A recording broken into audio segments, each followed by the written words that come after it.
Hello, everybody. Welcome back to another market close. We are here at 3:45 p.m. on Wednesday, April 24th. And we got Meta. We got Meta. It is going to happen in 14 minutes. We will see what Zucks has to say and if he can not save the stock market, but the stock market is a bit down today. Honestly, it's flat. I mean, some companies are down. But this is a big earnings because, as we talked about in the market open, if Zucks can really show that advertising is not stopping, and not only advertising is not stopping, but the guidance for where he thinks advertising is going over the next 2 quarters, that means companies are ready to spend. Companies are ready to spend. That means the economy is in a good spot. Obviously, unemployment is low, so we know that companies have the money to be able to spend, and the consumer has the money to be able to buy products and services. Meta and Google are they're the gateways for companies being able to access the consumer with advertising. And so they got to put up some numbers. And if they put up some numbers, I think it's going to be really, really exciting on this call. So let's get into it. We got a lot to preview. We also got a lot to talk about in the broader market. We got about 13 minutes until we go full Zucks mode and see what he's got to say. So let's do it. Thank you, everybody, for being here. Geis, Ian, Ray, Shempasta, Cleon, Bayray, what's up? Midwest, Daisy, Jay. Yo, this birthday joke is getting out of hand, dude. You know, someone had a really good comment on the other video on what I should do next time you guys say muted. So next time you guys say muted, dude, I have a way to get back at you guys. I'm not gonna say what I'm gonna do, but next time just get ready. Next time I'm gonna unleash it. It's gonna be hilarious. Harvey, Claudina, Trucker Rob, Other Zinc, Noland, Ani, Lisa, B Plays, AI Money, JTW. Thank you all for being here. Thank you for the birthday wishes. Thank you all for being here today. Chana, Daisy, what's up? What's up? Sam. Sam started this. Sam's the one who's been saying happy birthday. I mean, he started this 3 days ago.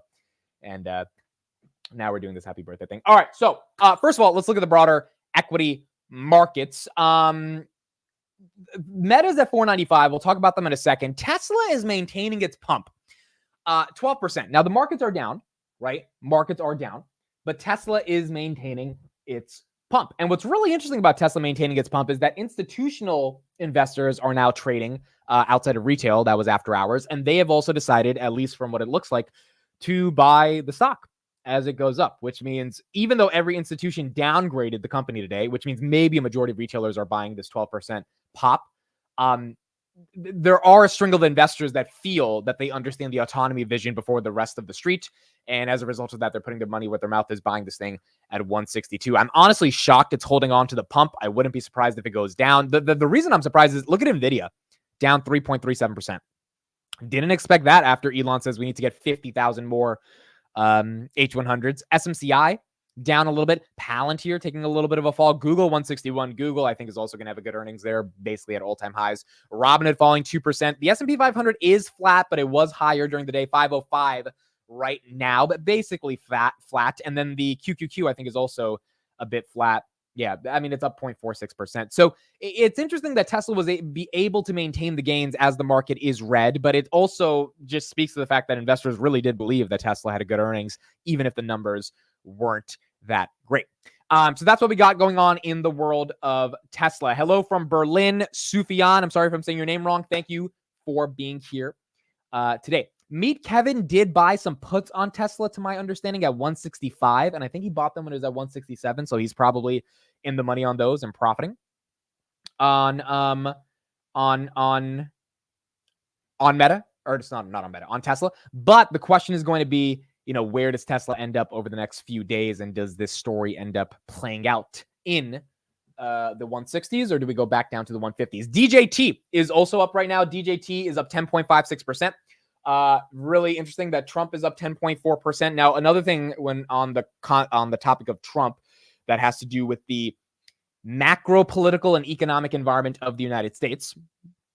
Biden has proposed a 44% capital gains tax and 25% tax on unrealized gains for high net worth individuals.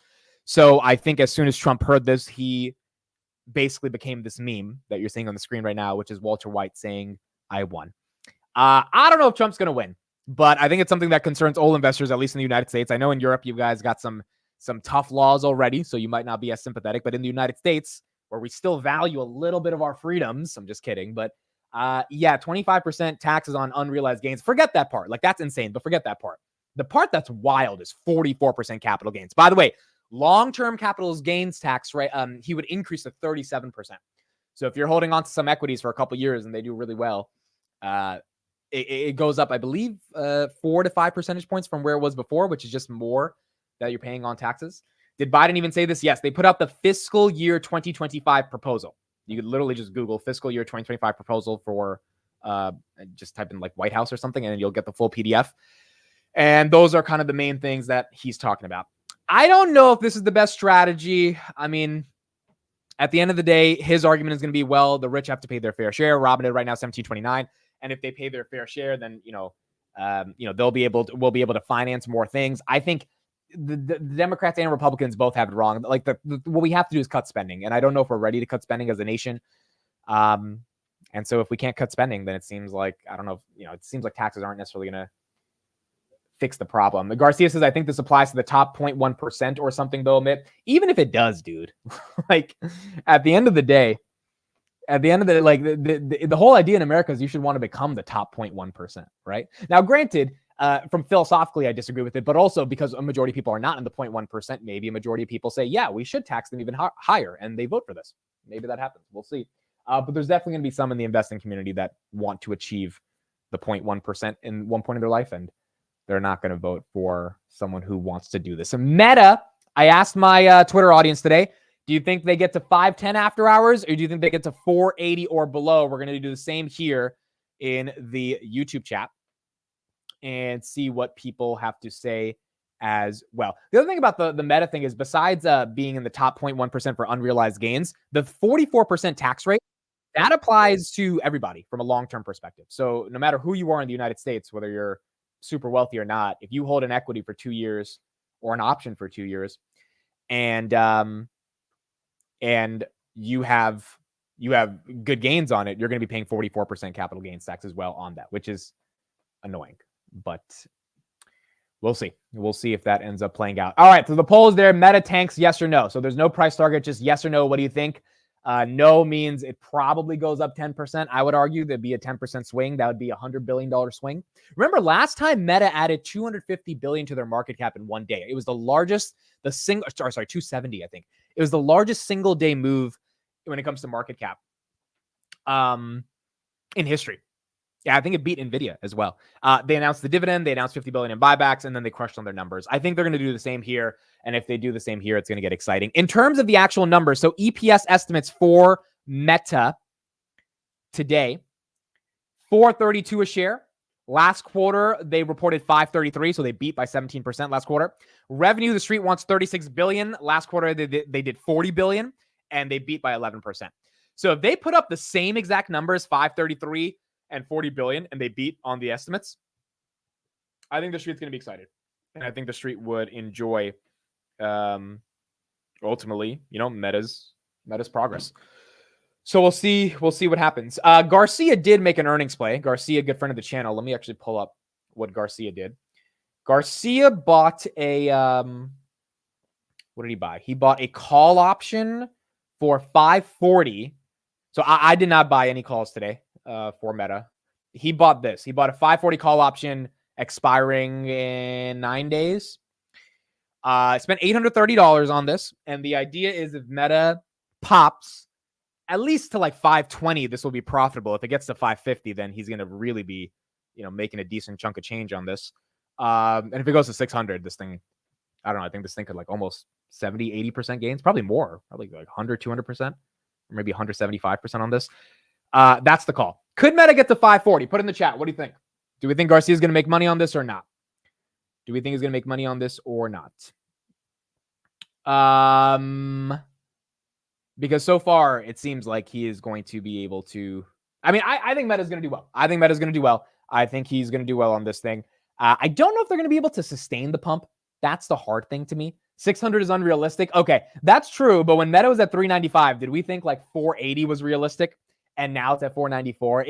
Granted, that was Q4 2023. That was a holiday season. So I agree. It is unrealistic to get 600. But if we get a green candle, let me go back to that time. Yeah, this was the candle, dude. Look at this thing.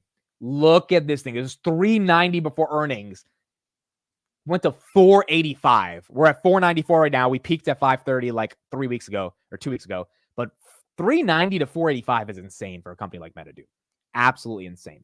I definitely don't think we get to the downside. Who's bearish? Who thinks that we're going to like 430 or 420? Who thinks this, like, basically if we went to 420, 410, we would have eliminated this green candle we're seeing from last earnings. And I think that is possible. I just think Zucks would have to really mess up, and I don't think he's going to really mess up. The other reason I think Zucks is not going to mess up here, the call is going to start at 5, by the way, for those that ask. So in 1 hour, it'll happen. This is the other thing. I mean, look, the dude's been going to Indian weddings and UFC fights. And he's just like, look at that smile, dude. I mean, at some level, he's doing podcasts. Like, even though it's up a lot year to date, I think he knows he crushed on his numbers. Like, he's at a UFC fight. He's not in the Meta offices trying to make sure they get their earnings to be on point. It seems like he knows the company got the job done. They're going to be okay. And they're going to keep the ball moving. So I think it'll be good. June says she's bearish. June, what's your reason for being bearish? What's your reason for being bearish? I just got a text from Steve. He said, let's go Zuckers. Steve, are you watching? Text me right now if you're watching. Steve's got a big, that's a decent position of Steve's portfolio. I think Meta's up there with Apple and Google. I think Zuck might have spent a lot on development. That's your bear case? Development? I don't know, dude. I don't know if development is that bear case is similar to Reality Labs bear case back in 2021, right? Where they were spending too much on that. By the way, is the metaverse dead? Is the metaverse dead? I feel like it's dead. I feel like it's done. Like no one talks about the metaverse anymore. I think Zucks moves on to AI. It's ironic that the company's called Metaverse, but we know that the metaverse is dead. I mean, like, there's no way this thing is still going. So I wonder if they'll mention that. I really do. I wonder. We got to listen to see, are they going to say anything about the metaverse? But yeah, in terms of the development costs, I don't think that's enough to make this quarter bad. I also think they're going to project really good advertising revenues, which is going to be good. Remember, AI also is going to be a bull case. They have Meta AI inside the Instagram, the Facebook, the WhatsApp. I'm saying the Facebook, but they have it in all those different apps, which is going to fuel their data advantage. They're NVIDIA's largest customer. They're going to have the best AI ad targeting. I mean, like, everything that you need for Meta to crush it is there. It's just a question now if they crushed it. And if the answer is yes, then I think they're going to crush it, which means I think it's going to go up or down 7 to 10%. I don't think it's going to be flat. And as long as they don't say anything stupid like Netflix, then they should be good. Now, they're probably not going to report their DAUs, MAUs, because they're just so saturated, which I'm okay with. Like, when you have 4 billion users, you don't need to keep saying those numbers. Netflix is not at that level, right, where I think they need to stop saying that. I think they should keep saying it. But even if they don't report that, I don't think the street's going to care. This is just a question of if they can win on those numbers. And that's the most important thing.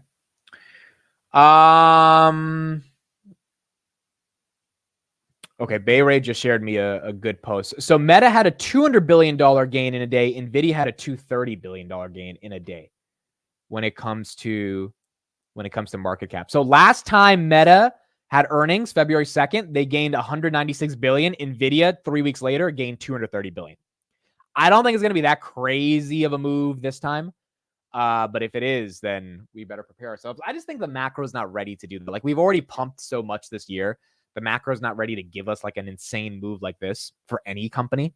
But we'll see. Maybe Meta is the first big tech, right? Yeah, Meta is the first big tech.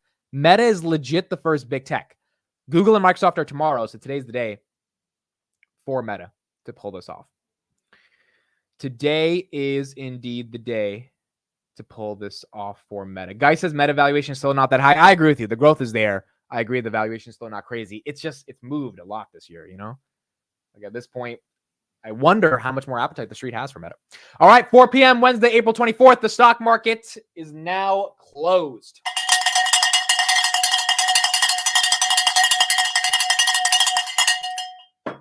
All right, here we go.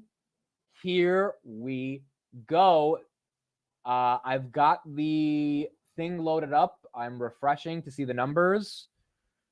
No numbers yet. I'll have Twitter open as well. See if these guys have anything. Green after hours, but not by enough to really make a difference. This is it, folks. This is the big one. This is the big one. I mean, Meta's got to crush so that the market's excited about Google and Microsoft. By the way, if inflation's sticky, then if Meta doesn't crush and these big tech companies don't crush, the market's going to be scared, right? Because if earnings is literally the only thing holding us up against a crappy inflation report. So we really do need to see a pump. I mean, we need to see good numbers, and the market will reward it in the way that they should.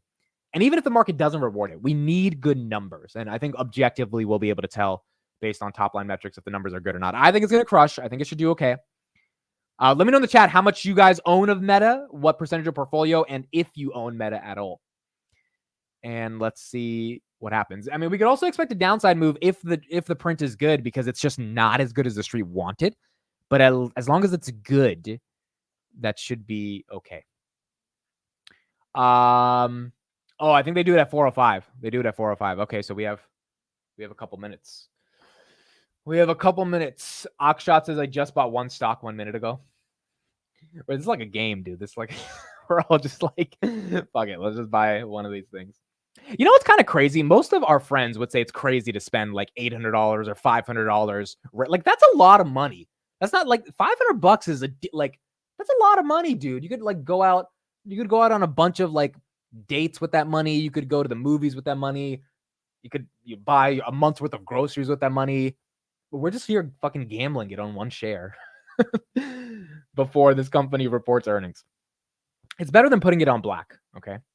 But still, it's basically like putting it on black in a more hypothetically intellectual way.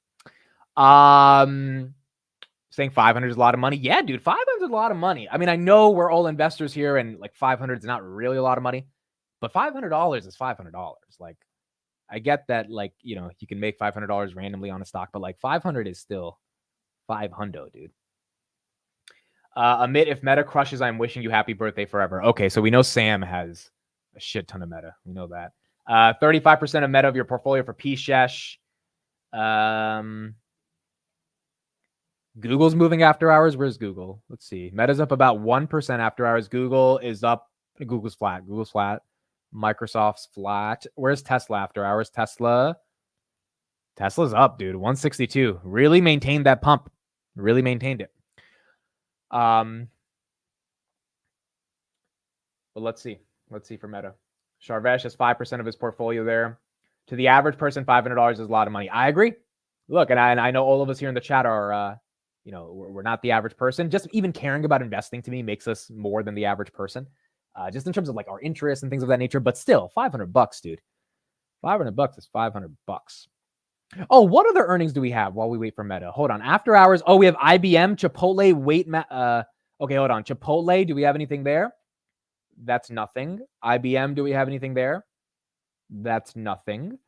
But Ford, do we have anything there? Ford is down slightly. And then those are the interesting ones. ServiceNow, that's another SaaS one. That's kind of interesting. ServiceNow.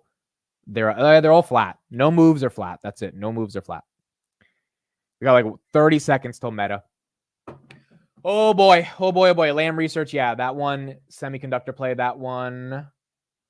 That one is flat. Yeah, none of them have really moved yet. Maybe they're waiting for a couple minutes, or maybe the numbers just aren't that exciting. Meta's green after hours, but it's not crazy green yet. We will know. You'll see that candle just gap up or down once the numbers come out. And we will know. Imagine Meta announces a split. They've never done a split. Imagine they do a split, 5-for-1. Get this bad boy to $100 a share, dude. I mean, they did the dividend last time. They did the buyback last time. It wouldn't be crazy for them to, you know, drop another hammer and just be like, yeah, this is what we're doing. Let's see. Oh God. Oh my God, dude. Whoa. Oh my goodness. Now let's see if it recovers. This is initial, but so far this earnings season, the initial has been the norm. Holy guacking moly. Oh my. Why does it keep going down? Stop. You're destroying shareholder value. Stop doing that. Go back up. Goodness. I don't have it yet on my side. Let me go to Twitter. Oh my God, dude. Okay, so EPS They beat on EPS, they beat on revenue, but it's not a good beat, guys. They beat on EPS, they beat on revenue, but it's not a good beat. Sales 36.5 versus 36.2, EPS 471 versus 4.36. It's not a good beat, dude. It's not a good beat. It's nothing. It's nothing. Recovering a little bit, down 10%. It's finding a, you see that? Oh no, it's going lower. It's going lower than 10%. Holy shit, it's going down 11%. Oh my God, dude. What did they announce? Like, what did they say that got the street this upset? The fuck is going on here? What is going on here? Let me get CNBC on as well. Let me get CNBC. I'm trying to get the actual deck. I don't have the deck yet. I don't have the deck. Wow, this is nasty, dude. This is nasty. Elon did it and Zucks didn't. Wow. Elon actually, now Elon was down 40% year to date. It is what it is. But Elon did it and Zucks didn't do it. Elon got his company. Wow. Where is it now? All right. It's down 9.74. Revenue guidance for Q2 is bad. Good EPS beat. Yeah, by like 20 cents, the EPS beat. The EPS, let me say it again, 471 versus 436. So about 30 cents. And then sales, they beat by 300 million, which is nothing. But it is a beat. I still don't have the numbers, dude. Their website's crashed. I don't have the deck. I do not have the deck. It's not loading. The IR is not loading. All right, we got a little bit of a green candle right there. Someone's buying the dip. Holy crap, dude. Goodness gracious. Nvidia's up 1% after hours. Yo, so dude, people literally took their meta shares and they said, fuck it, we're buying Nvidia. That's literally what happened. Look at this green can. Dude, Nvidia's recovering almost 30% of what it lost today. 37% of what it lost today in after hour. Why is Nvidia going up? Did Nvidia announce something? Nvidia shouldn't be moving like this after hours. And that's why Nvidia was down. They bought a company today. They bought Run.ai. So, now I get why. I was wondering why Nvidia's down. So whenever you do an acquisition, you tend to lose money. So the shareholders don't love it. Meta's still down 11%. Holy crap, dude. Holy crap. All right, let me go to CNBC. Let me see what they're saying. Oh my God. This fucking Zucks was at Indian weddings. He was supposed to be making the stock go up. Fuck is he doing what's he doing with the Indians, dude? Hold on. Let me pull it up. Fucking going to UFC fights. You know what he said to the UFC fighter? He was like, "Don't fuck it up." Maybe you should take some of your own advice, Zucks. Maybe. Here we go. We'll be back in a second. Share, but we see the stock trading lower now, and that appears to be on the company's revenue guidance for the second quarter. It's $36.5 billion to $39 billion. That revenue guidance with a midpoint of $37.75 billion is slightly below expectations of $38.29 billion. Also, another factor weighing on the stock, now down 10% in after-hour trading, the company's total expense range.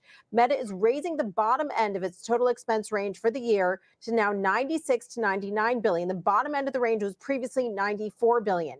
Company also increasing its Capex outlook for the year. The range was $30 to $37 billion. Now they're increasing that range to between $35 billion and $40 billion. Just a couple other key things here as we see the stock is trading down on those higher expenses. The company's operating margin of 38% does appear to be above analyst estimates. Daily active people, that's the people using at least one of Meta's apps daily, that did increase 7% year over year. And then Reality Labs, the losses in that division, $3.8 billion, that's less than the losses of $3.9 billion in the year ago quarter, and also less than the losses of $4.3 billion that was expected. But it does seem like those higher expenses are weighing on the stock right now. Back over to you. Higher expenses, Victoria, and weaker revenue, at least at the midpoint. Has Mark Zuckerberg at this point earned the right to spend this much money as long as it's not on the metaverse?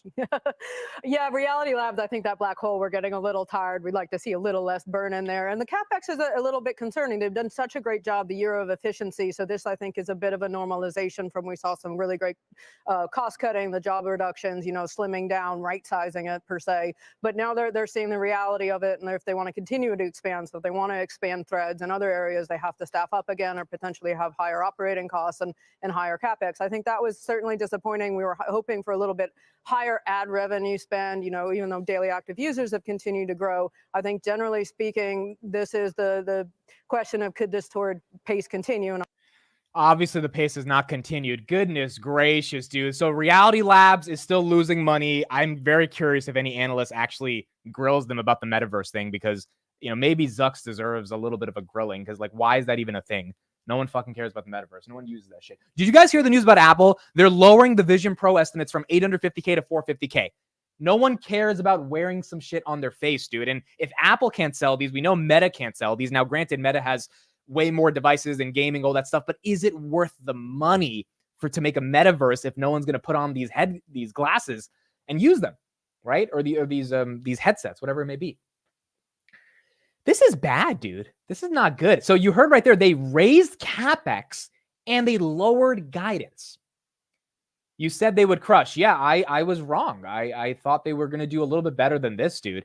I thought Meta was going to do a little bit better than this. Now, granted, it makes sense.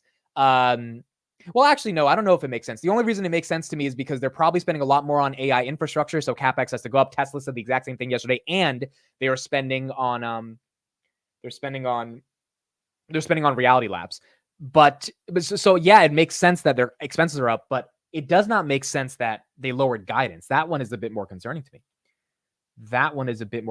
Let's check out some other ones. CMG, Chipotle's up 3%. Chipotle's doing good. Ford is up 4%. Ford's doing good. I'll pull up Ford's numbers in a second. Lam Research is down 1%. ServiceNow is down 7%. ServiceNow is getting hit. That's not good for Palantir. We don't want to see SaaS companies get hit. What was the result of the poll? What do we have on the poll on the channel?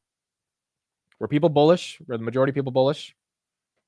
I was bullish on this earnings. Were the majority of people bullish? What was the results of the poll? Yeah, majority of you guys were bullish on this call. Majority of people were bullish here. Oh boy, oh boy, oh boy, oh boy. Boy, oh boy. Who bought puts on Meta, dude? Who fucking bought puts on Meta? Who got this one right? Dude, this is insane. Okay, hold on. Let's get some more coverage here. Is the deck out? Can I finally get the deck? Why don't I have the deck yet, dude? Why is the deck not out? Are they hiding the deck? Are they hiding this freaking deck, dude? Yeah, 64% of you said Meta's not going to tank, including me. So 64% of us thought it was overreaction. Well, I want to see the deck first, dude. I want to see the deck if this is an overreaction or not. Oh, here it is. I got it. Okay, let me go to this metrics and then we'll go to the deck. Mike says the deck is in the metaverse. Oh my gosh. Honestly, though, I've been talking about a long time. You guys know how much I love Zucks and Meta.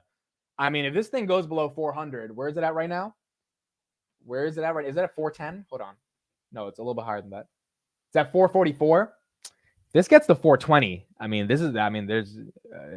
think Meta is going anywhere anytime soon. Maybe it gets more exciting. Okay, family DAP was 3.24 billion.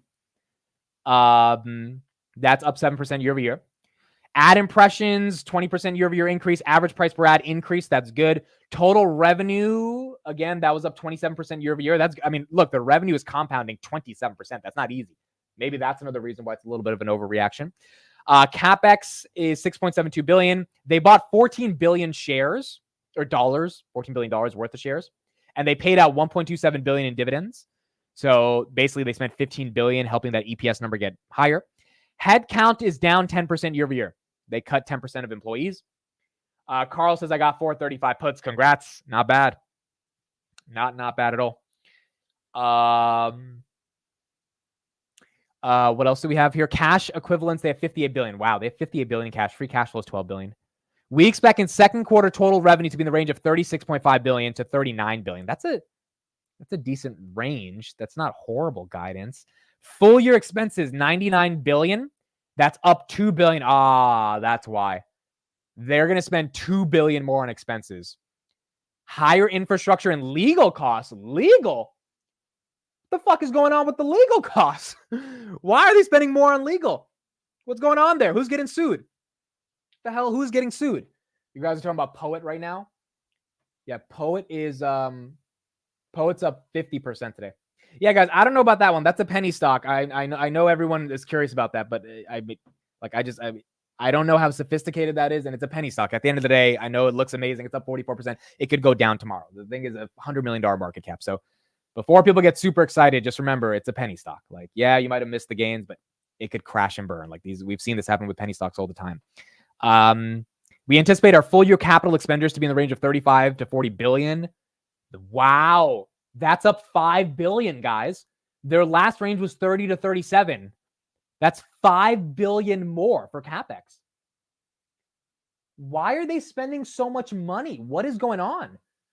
Actually, I think they deserve to be down. Now, maybe down 10%, I don't know, but they definitely don't deserve to be up. No one expected this. This is how we got zucked. No one expected this.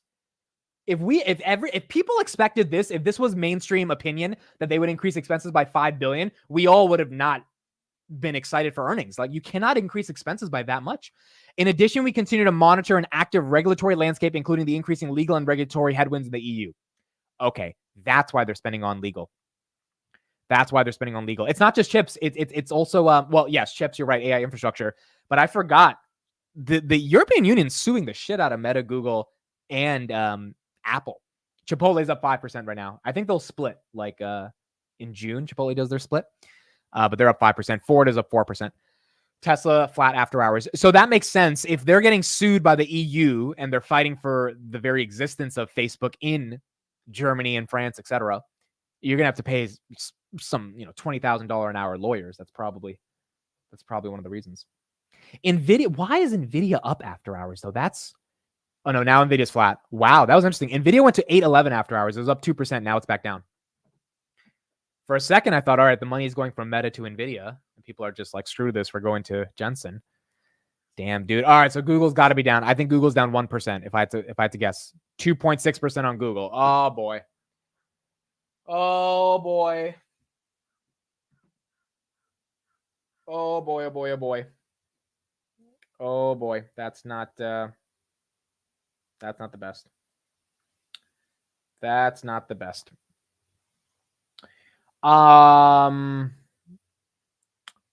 Let's go back to CNBC. Let's see what they got to say. Fuck, dude. All right, let's listen to them for a little bit, and then I'll get to the deck, and we'll get to all the numbers. Let's also hear Ford as well, because we got some other companies. So let's hear this for a little bit, then we'll get back to it. Those numbers. Hi, Phil. Morgan shares of Ford moving higher after the company beat the street in terms of a profit for the first quarter, earning 49 cents a share. The street was expecting 42 cents a share. Slight miss when it comes to revenue, coming in at 39.89 billion. The street was expecting just over 40 billion in terms of revenue. Then the numbers within the numbers. EBIT margin 6.5% in the first quarter compared to 8.1% last year. And the free cash flow, negative $479 million in the first quarter compared to free cash flow growing by $700 million in the first quarter of 2023. Now, for the numbers of each of the divisions, the ICE division, which they call the Ford Blue division, a profit of $905 million. That's not as much as many people might expect, but keep in mind the F-150 launch has been delayed.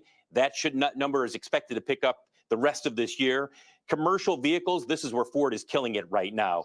$3 billion profit. And then when you look at electric vehicles, they continue to lose money there. Ford's EV business, a loss of $1.3 billion in the first quarter. It now expects for the full year, same guidance as they've had before, a loss of between 5 and 5.5 billion. But one other reason the shares are moving higher, three notes in terms of guidance. First of all, they expect the full year earnings to come near the top end of the guidance of between 10 and $12 billion. They are raising their full cash flow or free cash flow guide for the full year to a range of 6.5 to 7.5 billion. Previously was $6 to $7 billion, and they're narrowing their expectation in terms of Capex for this year to a range of 8 to 9 billion. Previously, Capex was expected to be 8.5 billion to 9.5 billion. So Ford shares moving higher as the company beats the street, and there you saw the guidance as well towards the high end for the full year. That is the expectation. Guys, we'll send it back to you. All right, Phil LeBeau, thank you. And meantime, IBM results are out as well. That stock moving lower, but off the initial lows. It was down as much as 5+%. Now it's down about 2.5%. Here are the results. EPS came in a beat, $1.68 versus $1.60 expected. Revenues, though, were light, 14.46 billion versus 14.54 expected. Also, IBM announcing that it is buying HashiCorp for $35 a share. I did have a chance to speak with IBM CEO Arvind Krishna about these results and about the acquisition. So let me run through that right now. First of all, they reaffirmed their full year constant currency revenue growth. So Victoria, the currency is an issue here as a revenue headwind. Also, their roughly $12 billion in free cash flow guide. Here's what Arvind said to me. He said, we printed 1.9 billion in the quarter. That's free cash flow, which is 600 million better year to year. That's also very important because that gives us confidence toward the 12 billion. And the factoid on that then is trailing 12 months of free cash flow is 11.8 with this. Okay, so IBM, we'll learn more when we go through their deck. They kind of reinvented themselves with the AI narrative. Same thing that Dell has done. Google's down 2.69. NVIDIA's down 1%, and now NVIDIA's getting hit. Tesla even getting hit a little bit off this Meta results. Meta's down 12%. Holy shit, dude. Goodness gracious. So for those that are just joining, why is Meta down? They added $5 billion, not in revenue, in expenses, capital expenditures dealing with AI infrastructure costs. Some of that is annoying because, yes, I want Zucks to get the chips, but some of that, and I hope they talk about this on the call, is for Reality Labs. And I just don't know how much Reality Labs matters anymore. So if they're still spending on Reality Labs, that's going to be annoying. But number two is because of legal costs. The EU suing them is messing this up. Bay Ray says, let's not forget about the TikTok ban. The TikTok ban does not matter. The TikTok ban only takes into effect 12 months from now, which means TikTok will still be here for the next 12 months. So it's not like they're going to get 170 million people spending more time on Meta anytime soon. Meta's now down 13%. Second of all, TikTok's going to fight tooth and nail. So I don't think it's that guaranteed that they're being divested. Also, if Trump wins, Trump doesn't want to get rid of TikTok. So then, given what Biden proposed today with these capital gain taxes, Trump might win. You never know. Like that's just not enough of a thesis to think it could pump, or at least I think to think it could pump. Is this a buying opportunity? Honestly, I've liked Meta for a very long time. We're finally getting some decent prices on this. I think if it dumps another 5% tomorrow, so then we get back to 415, which would be sad, dude, because then that means it barely moved from Q1 to Q2, which is, I mean, it's tough to deal with. I'd probably be a buyer, probably at those levels. And it would get more attractive. But I want to hear on the call why the hell they're spending $5 billion on expenses. That's tough, dude. That's pretty tough. Under 400, I'd be a buyer. Yeah, look, if anyone wants to DCA, $400 is, exciting under 400. It's just a question of if it gets there. Meta's now down 13% right now. Vitaly says the TikTok ban does matter. It does matter, but again, guys, the TikTok ban's not happening for 12 months. In 12 months, if the CCP does not divest, then it happens. Which means for 12 months, all those people that are still scrolling on TikTok, they're not going to Instagram. That's not happening. Like, we need to get that very clear. That is not happening anytime soon. So if that's not happening, maybe it happens in 6-7 months, right? People start preparing. But if that's not happening anytime soon for the next 2 quarters, it doesn't matter. The street, how can the street price in all this engagement and advertising growth if people haven't left TikTok yet? When that does happen, we'll see what happens. But that's not the case. And if Trump gets elected, again, that is a very big thing. He might reverse that decision. Second of all, if the CCP does end up selling and they take like $100 billion, I know that's unlikely, but let's say they do, then TikTok's still here. So I don't know if the TikTok ban is like a thesis to think that that'll be a pump for Meta. Granted, it could help if they actually do get banned, but I think the effects are going to take a while. Meta right now down 12.47, seeing a little bit of a green candle here. Wow, it bottomed at 428, and then the street started buying. So right here we're at 432. So some people are buying. Yeah, but this thing is cooked tomorrow, dude. This thing is absolutely cooked. This is going to get cooked. I don't see.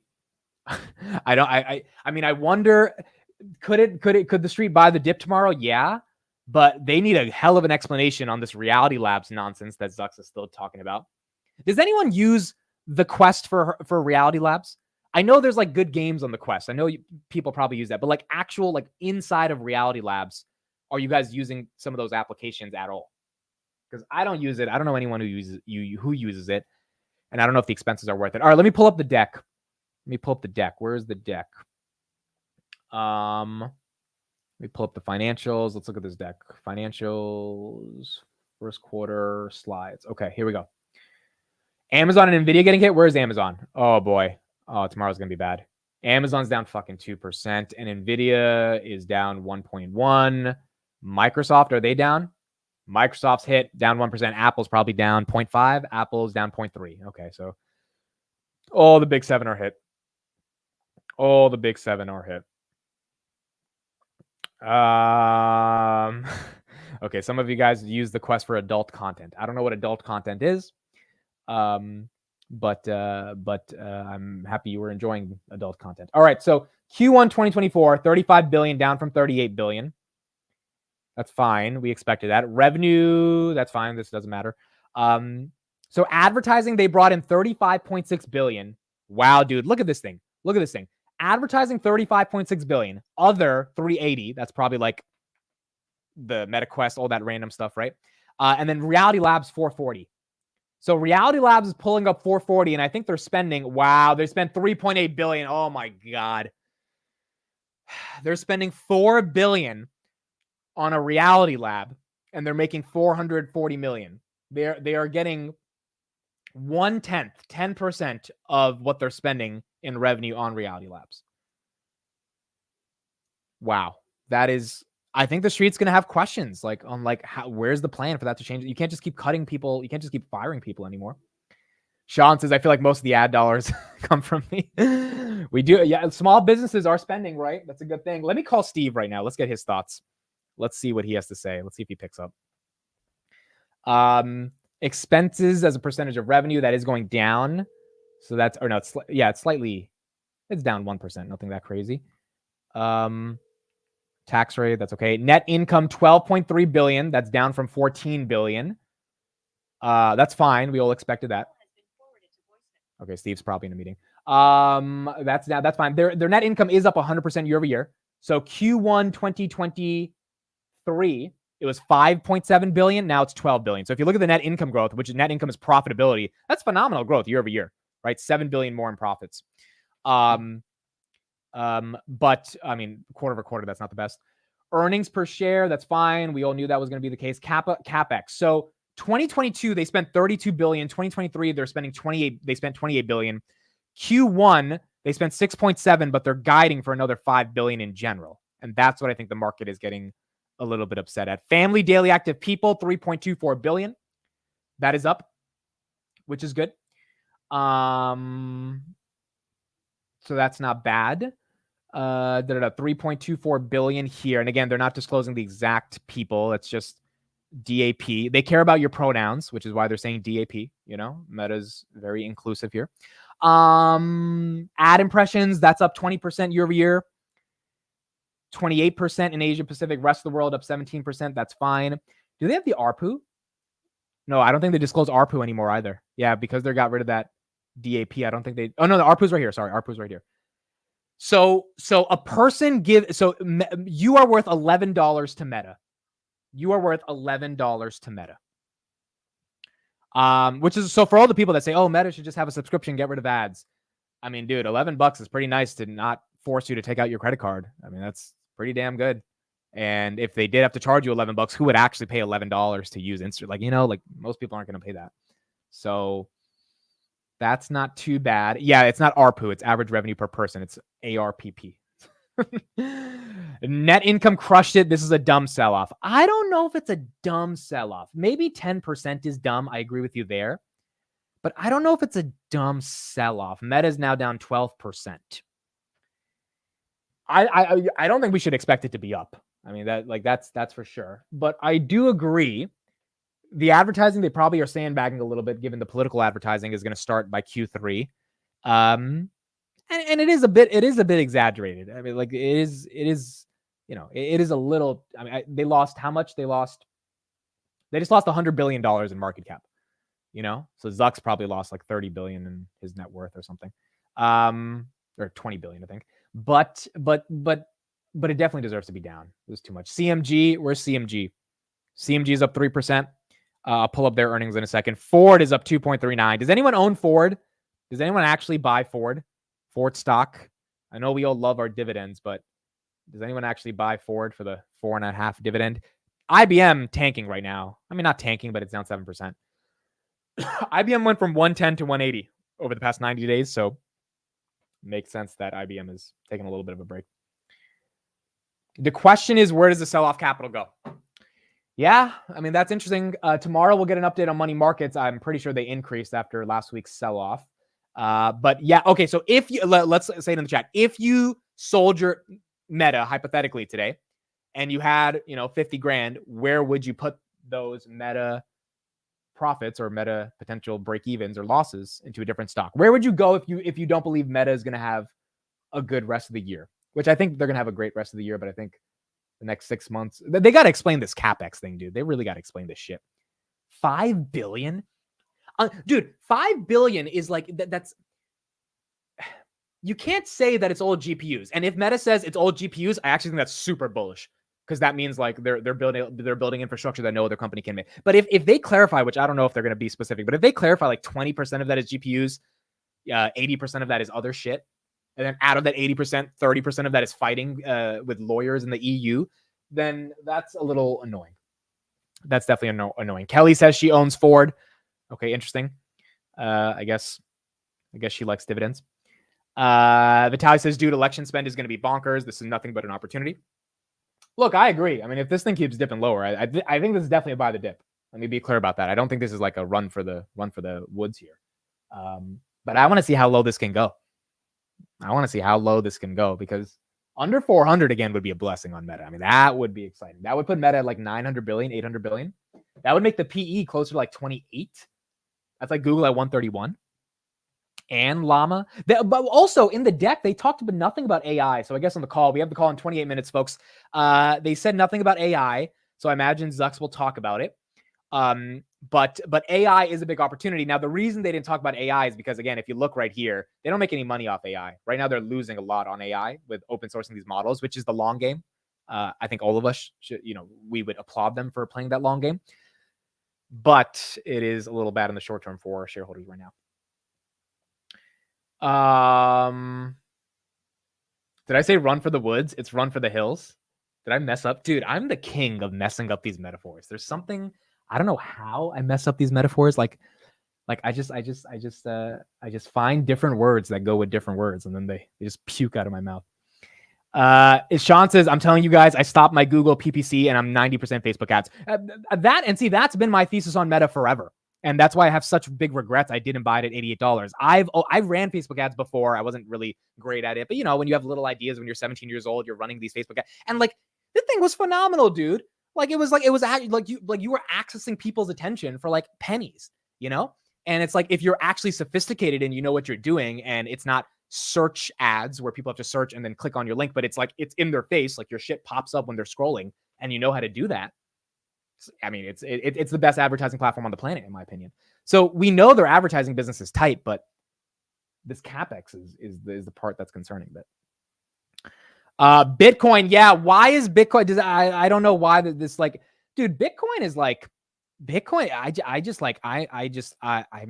I'm so happy I'm not married to it, because I would be asking for a divorce like every other day. Like, this is ridiculous. We were just at 67. Now it's at 63. The fuck is going on? We had this stupid halving event that everyone told me that thing was going to pump. Where's the pump, dude?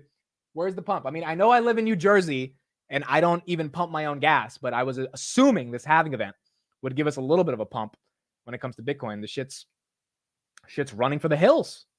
It's running for the hills away. Amit, when is the next big earnings? We have Microsoft and Google tomorrow. So that's what we have.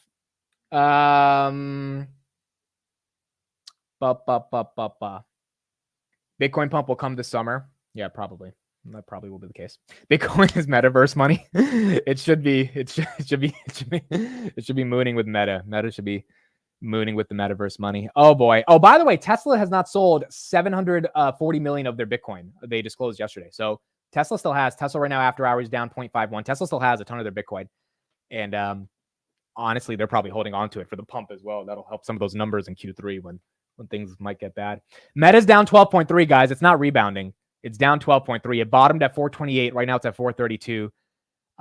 Maybe if Zuck says something nice on the call, it goes higher, but time of the call is in 25 minutes, but I don't know if that is the case. Wait, when is the call? When is the call? The webcast? I believe it's in 25. Yeah, 25 minutes. Yep, 25 minutes. 25 minutes. Okay, let's go back to CNBC, see what they're saying, and get a bit more coverage here on Meta. What do we have? Actually, let's do Chipotle. Chipotle CEO. Let's see what he has to say. So Chipotle crushed it. Let's get his results, and then we'll go back to Meta. Someone says, I think Meta announced a stock split. No, we would have known that by now, dude. We would have known that by now if they announced it. I'll check, but I think we would have known that. Yeah, great to be with you guys. So I'd love to start out with the consumer pulse right now at the moment. We saw traffic grew for Chipotle again. I'm wondering if you're seeing any pullback given grocery prices are still much lower than the prices we're seeing at limited service or QSR. Yeah, we are not seeing that in our customer base. Fortunately for us, we're seeing transaction gains in every income cohort, whether it's sub 50,000 to north of 150,000. So we continue to see a lot of strength in our business with every income cohort and every customer that's coming into Chipotle.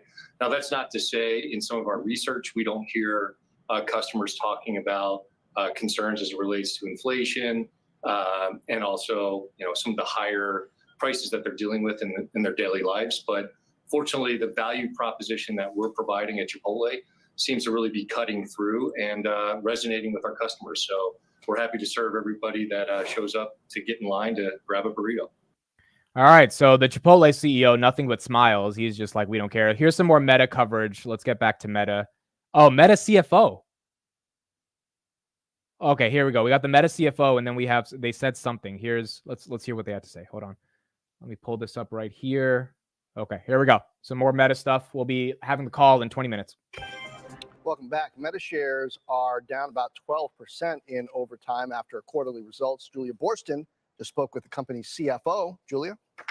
That's right, John. I just spoke to Meta CFO Susan Li, asked her about some of those factors that are weighing on the stock. She explained the higher infrastructure expense guidance that Meta gave for the year, saying that this guidance reflects larger than planned investments in core AI work. A lot of that is going towards GPUs, but also towards data centers. She said that the company raising its total expense guidance is partially due to higher legal related expenses as well as higher infrastructure expenses. Now then, in terms of the light second quarter revenue guidance, I asked about that. Lee said, quote, we're continuing to see healthy ad demand and engagement trends, but our outlook is reflecting that we're lapping a period of stronger demand, particularly from China-based advertisers. She said that in the first quarter, their growth was really driven by ongoing ad performance improvements as well as Reels, and that they did see brand campaigns recover from October softness. Now, when it comes to AI, which I'm sure we'll hear a lot about on the earnings call,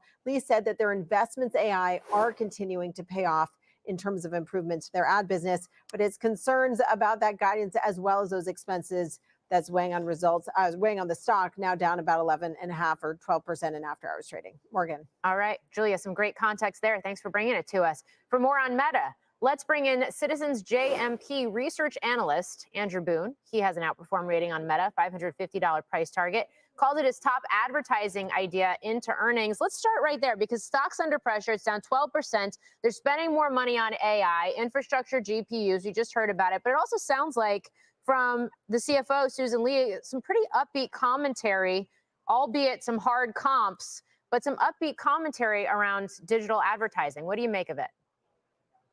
AI is definitely an investment area, and I also think it's a driver of growth.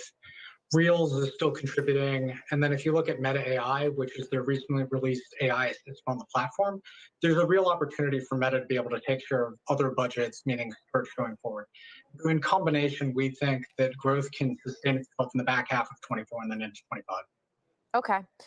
So in light of that, especially the commentary about the Chinese e-commerce companies and lapping tough comparisons there. I mean, we know the U.S. government is scrutinizing some of this industry. How much of a risk is that to Meta at a time where they are seeing these green shoots in terms of digital advertising growth overall? Yeah, I mean, there are quick takes there. Certainly, a TikTok ban would be beneficial to Meta. right? You see a bunch of users that would probably flock to Instagram, while a ban on Shein or Temu would certainly be a negative in terms of reducing what are two major advertisers on the platform. And so, it's going to, the devil is in the detail on these. I think net kind of, though, has the potential to continue to be a tailwind as you still see more manufacturers want to reach U.S. consumers. Andrew, how much runway do you think Meta has, particularly with Reels ads? I'm just starting to see them appear more and more.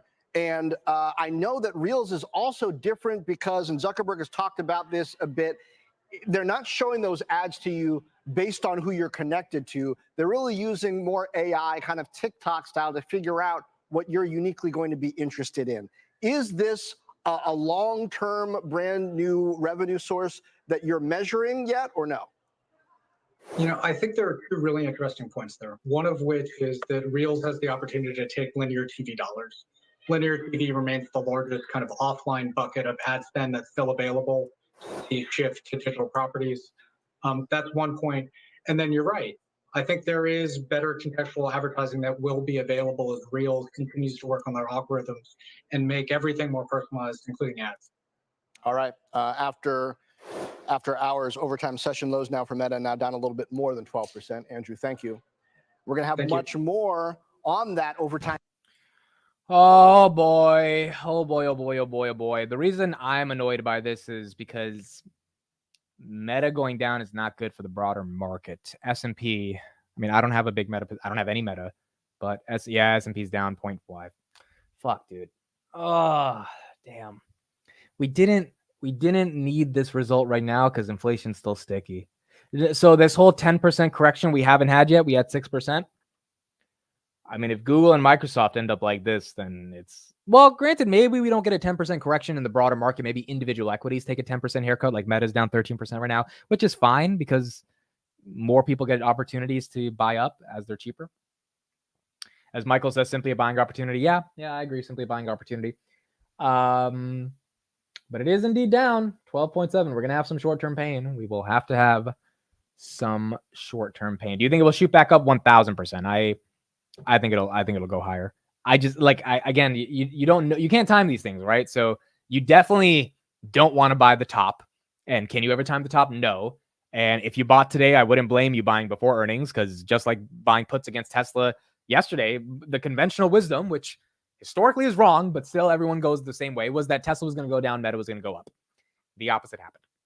And ironically, I mean, Tesla was down 40%, Meta was up 40%. So it makes sense. Both of them went inverse because both of them had either been overbought or oversold. So much. The call's in 17 minutes. The call's in 17 minutes. The call is in 17 minutes. So here's the Meta income statement right here. Let me pull this up. Oh boy, oh boy, oh boy, oh boy, oh boy, oh boy. Here we go. So advertising, 35.6 billion. Family of apps is up 27% year-over-year. Revenue, 36.5. Cost of revenue, 6.6 billion. Gross profit, 29.8. Operating profit, 13.8. Reality Labs, again, they lost 4 billion. Family of apps, Instagram, WhatsApp, etc. They made 17.7 billion. They made net profit 12.4 billion. So Zuck's brought in 12 billion with a 34% margin, which is great. I mean, these are good numbers. It's just that Capex number. That's the only reason I can think why they're down. If anyone else has a thesis, let me know. But the Capex and the guidance is ugly, dude. Increasing your cost by $5 billion is no joke. Like, I know we throw around numbers here and here because these are big companies, but $5 billion. Oh, wow, it's dropping more. It looks like it might hit. It's breaking its bottom at 428. The green candle saving it just for a second. Wow, it actually tested 428 again. Wow. It hit 427. Yeah, 427.55. It hit 427. Hit a new bottom. Incredible. Incredible. Nutcracker says there's a gap fill at 400. You might be right about that. Gaps tend to get filled, not the egregious ones. Like, there's a gap for Palantir at 7. That's probably not getting filled. But there's a gap at 15. That could get filled. I don't think it will, but that could. Maybe the gap at 400 gets this one hit as well.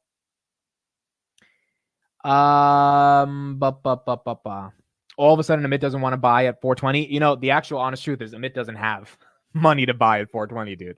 Like Meta's not a stock you can just buy 10 shares of that easily. You need to have a good $5,000. So now, granted, my plan is to take the SoFi profits if they crush it on earnings and take that SoFi money and drop it into Tesla. Maybe now we split it half and half. Maybe we do half in Meta, half in Tesla. If the SoFi play works well, we should make $4,000 to $5,000 off the $4,000 to $5,000 we put in, or make like $2,000 being conservative if it goes well, right? So we'll have about $6,000 to $7,000. Maybe we go 3,500 Meta, 3,500 Tesla. Maybe that's the play. Maybe that's what we do. What else do we have here? The call is starting in 14 minutes. So we'll be starting in 14 minutes for those that are joining. And we'll see what Zux has to say to justify all of this. In terms of the actual stock market today, again, we had a bit of a pullback. Not even a pullback, dude. A little bit of just like a sell-off today. The TikTok news was big. Tesla maintained its 12% pump. And then Meta, obviously right now we're seeing it down 13%. My portfolio dropped 1% when Meta reported. I don't even have Meta. Kevin says you're buying SoFi over Meta. I am buying SoFi options over, well, I've already bought SoFi options over Meta. I think SoFi at 680 got cheap, dude. I think SoFi at 680 got cheap. And I think earnings, if it pumps to like $9, then I'd be excited. You'd let SoFi options go before HUD options 1000%, dude. HUD options, Robinhood options, I do not want to sell those anytime soon. Like those, that's a thesis that should play out. And if I'm wrong, I'm wrong, but I just believe in it too much and I understand the company better than SoFi. SoFi, you got to remember, dude, SoFi's a fucking bank. And the only way I make money on earnings is if they tell the street, hey, the B2B side of our business is better than the banking side of the business. Because the bank, no one gives a shit about the banking side of the business. No one cares. Just no one cares. It's a cool bank, but no one cares. So the SoFi long-term thesis to me is not that exciting. But on earnings, hopefully they can pump from 680 to like $9. And they have 20% short. If the shorts get a little scared, that also should do well. But again, buying SoFi at 680 was way better than buying Meta at 500. So, I mean, like there's definitely opportunities that exist in the market, even if SoFi, the company, is not better than buying Meta, the company. But I think SoFi can pump and then we can take that money and bring it into Meta. How about Palantir? I think Palantir is going to do good. I think Palantir is going to. I bought like 5 shares of Palantir today. I've been buying like $100 every week of Palantir, dude. I like Palantir position is fine, and hopefully after earnings we have a run to 24, 25. But in general, and I'll have a video coming out today about their bootcamp strategy. If you're new to the channel, if this is your first stream, I mainly cover Palantir in terms of the actual videos. Basically, the way the channel is, the actual videos are Palantir videos. The live streams are everything else.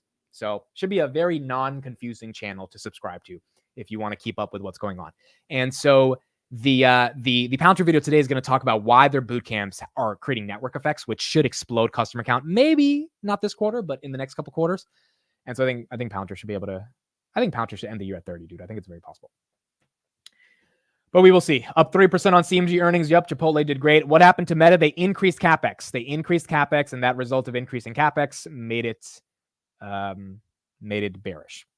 What are your HUD positions again? It's mainly call debit spreads at the $22, $25 strike. Robinhood down about 1.67% for 2025, and then $15, $20 strikes for 2026. And then I have a small position of shares. So it's primarily long dated options on these guys. And we'll see what happens. Ricky says, stop talking about Palantir. This is the Meta show. We always find a way to talk about Palantir. All right, we got 10 minutes until Zuck speaks. Let's see what Twitter's saying. Let's go to Twitter. So I tweeted about this thing. Let's see what the Twitter folks are saying about Zucks. Okay, so I said they increased expenses by $5 billion. The market got zucked. When you print money, you can do whatever you want. I am guessing Zuck has not learned how to trim costs like Elon Musk.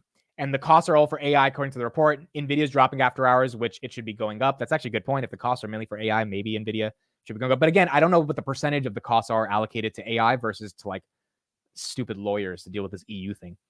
TTMPE is now pulled back to 27, down from 32. That's a good point. Infrastructure is super expensive. Probably spending most of it on H100s. Probably true.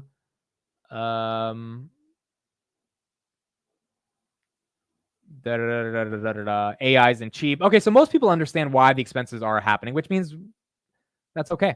Someone says, Amit, I no longer like you because you used all capital letters. I'm sorry for that. Didn't Kathy buy? Yo, Kathy, dude, I think Kathy did buy at 500. She did buy, like, I think 20,000 shares at 500 or something. Oh boy, oh boy, oh boy, oh boy. All right. So most people on Twitter basically believe that this is for H100s. And I think that's the conventional wisdom, which should signify that this is not a horrible, that the sell-off is oversold, right? Because if it's for H100s, we know the growth will come. But if it's not for H100s, if it's for something else, I think that's what we got to figure out. That's what we got to figure out.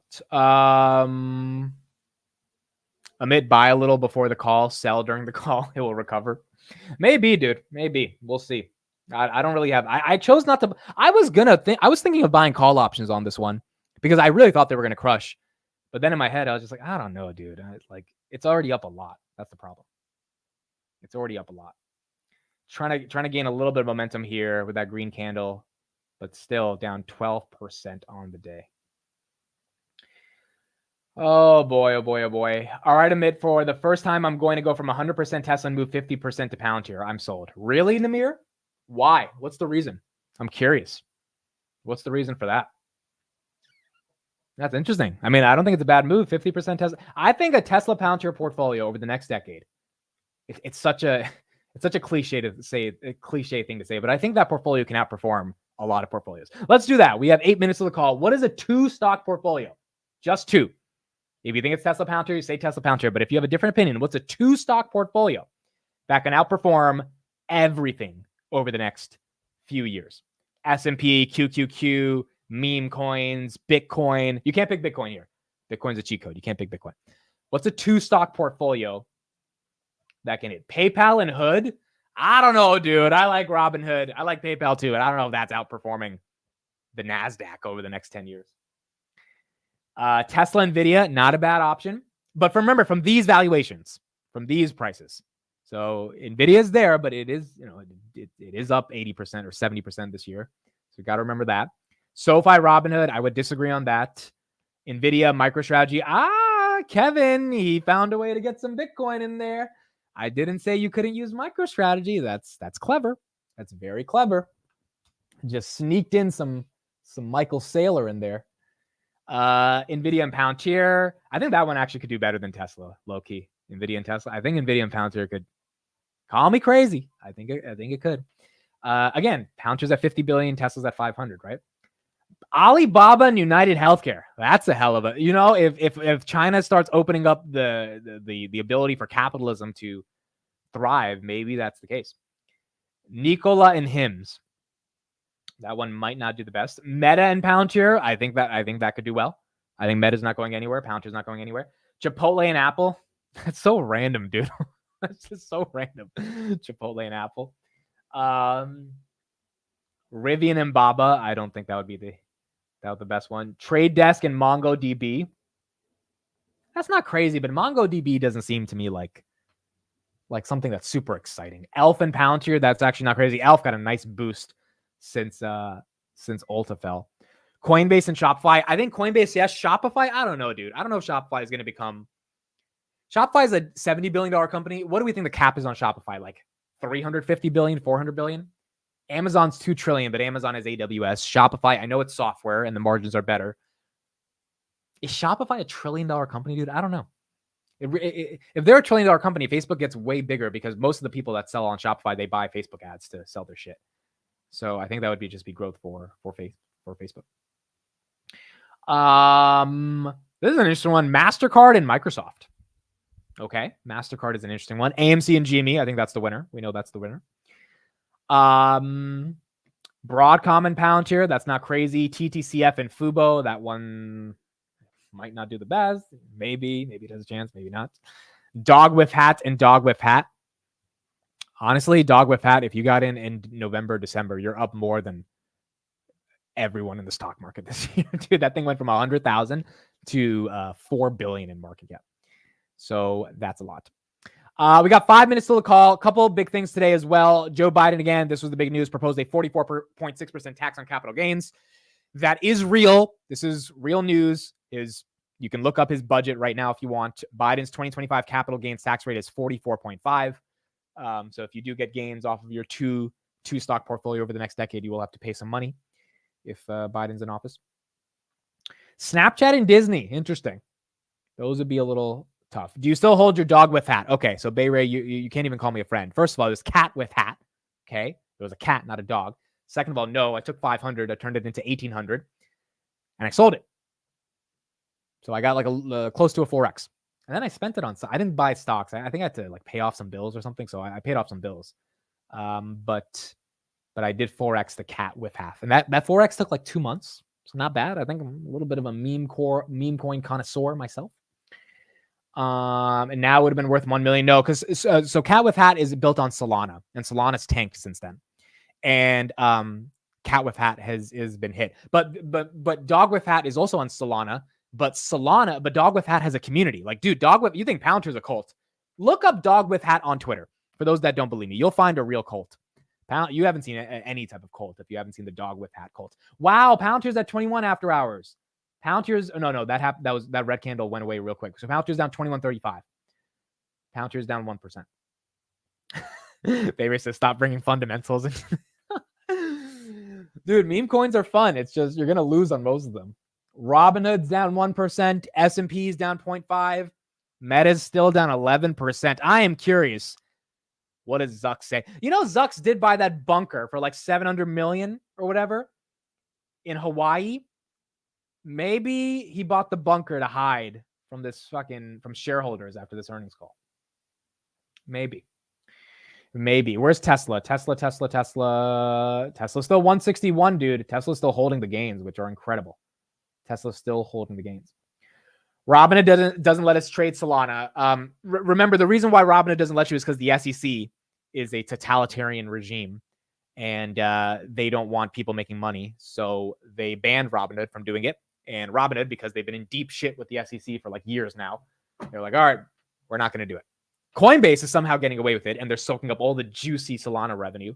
Solana's if you've done any research on Solana, there is an entire decentralized finance community that's building some really good products on Solana. It's not a meme coin at all. And there's a lot of people that are excited about it. But the SEC was like, we're not going to let Robinhood make money on it because they think it's like an unregistered security or whatever they think it is. What else do we have? What's Zelensky's stock ticker? It's LMT and RTX. That is the official Zelensky. That's dude. These guys had good earnings and they're down. Lockheed and Raytheon crushed it and they're still down. So they did not do good. Will Meta's call save it? Okay, let's do a quick poll right there. Let's do a poll on that. That's the poll question. We have the call in 2 minutes.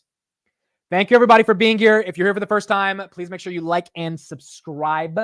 We do live streams on this channel with the people that have been in this channel for a long time. They can tell you. I don't have to vouch. Guys, can you vouch for me in this one for all the new subscribers? You will get a lot of humor if you're part of this community, more than even information. So please, OG subscribers, vouch for me in this last minute before the earnings call. That you guys will indeed get a lot of humor. So that's the pitch to subscribe. Okay, so the poll is the call saves Meta. All right, loading up the call. And let's pull it up right here. Okay, we still have music, so it'll start in like a minute. Is the chat saying yes? Is the chat saying yes? You guys are so fake, dude. You guys say you're so fake. You're gonna get dry humor. It's so fake, dude. Everyone knows. I had a good joke this morning. I forgot the joke, but it was a good joke. Oh, it was an Antarctica joke about Snowflake's Arctic LLM. It was a good joke. It was a great joke. I was like, this Arctic LLM is gonna get left for cold in Antarctica. Yeah, it was good. It wasn't bad. The humor is completely original. That's the backhanded way of saying you will have humor. Carrie, look at Carrie. Thank you, Carrie. Carrie says Amit is a long-term investment. Thank you, Carrie. That means a lot. That means a lot. Okay, we'll leave the music on right here. Should be starting in like 30 seconds. What's the poll say? Wow, 50% say the call saves Meta. 50% say the call saves Meta. Meta's still down 11%. Let's see. I mean, I could see it going down to -5%, -6% versus -15%. If they give explanation for the Capex, maybe that's enough. Or just for the overall expenses increasing, that should be enough. Oh boy. Oh boy, oh boy. The year 2002 called. He wants his jokes back. Dude, my jokes are definitely 2024 jokes. They're definitely more original. I just tune in for the word of the day. That's all. If you subscribe, you get a word of the day every day in the market open. And you Good get to learn. afternoon. Here we My name go. is Krista, and I will be your conference operator today. At this time, I would like to welcome everyone to the Meta first quarter earnings conference call. All lines have been placed on mute to prevent any background noise. After the speaker's remarks, there will be a question and answer session. If you would like to ask a question, please press star 1 on your telephone keypad. To withdraw your question, again, press star 1. We ask that you limit yourself to one question. This call will be recorded. Thank you very much. Ken Dorell, Meta's Director of Investor Relations, you may begin. Thank you. Good afternoon and welcome to Meta Platforms' first quarter 2024 earnings conference call. Joining me today to discuss our results are Mark Zuckerberg, CEO, and Susan Li, CFO. Before we get started, I would like to take this opportunity to remind you that our remarks today will include forward-looking statements. Actual results may differ materially from those contemplated by these forward-looking statements. Factors that could cause these results to differ materially are set forth in today's earnings press release and in our annual report on Form 10-K filed with the SEC. Any forward-looking statements that we make on this call are based on assumptions as of today, and we undertake no obligation to update these statements as a result of new information or future events. During this call, we will present both GAAP and certain non-GAAP financial measures. A reconciliation of GAAP to non-GAAP measures is included in today's earnings press release. The earnings press release and an accompanying investor presentation are available on our website at investor.fb.com. And now, I'd like to turn the call over to Mark. All right, thanks, Ken. And hey, everyone, thanks for joining. It's been a good start to the year, both in terms of product momentum and business performance. We estimate that more than 3.2 billion people use at least one of our apps each day, and we're seeing healthy growth in the US. And I want to call out WhatsApp specifically, where the number of daily actives and message sends in the US keeps gaining momentum, and I think we're on a good path there.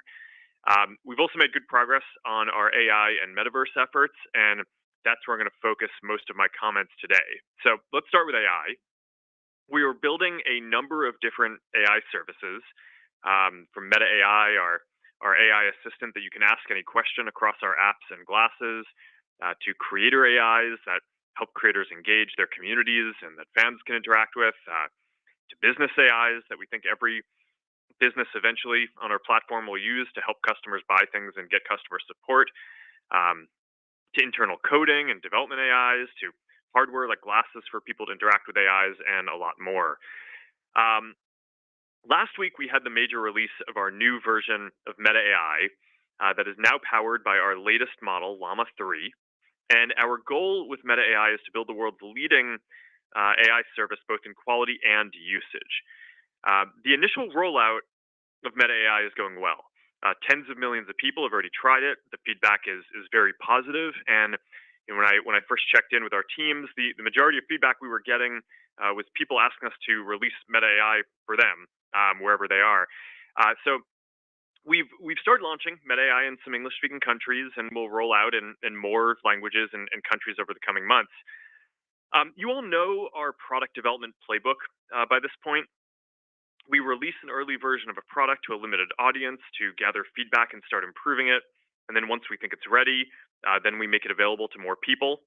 That early release was last fall. And with this release, we are now moving to that next growth phase of our playbook. We believe that Meta AI with Llama 3 is now the most intelligent AI assistant that you can freely use. And now that we have the superior quality product, we are making it easier for lots of people to use it within WhatsApp, Messenger, Instagram, and Facebook. Now, in addition to answering more complex queries, a few other notable and unique features from this release.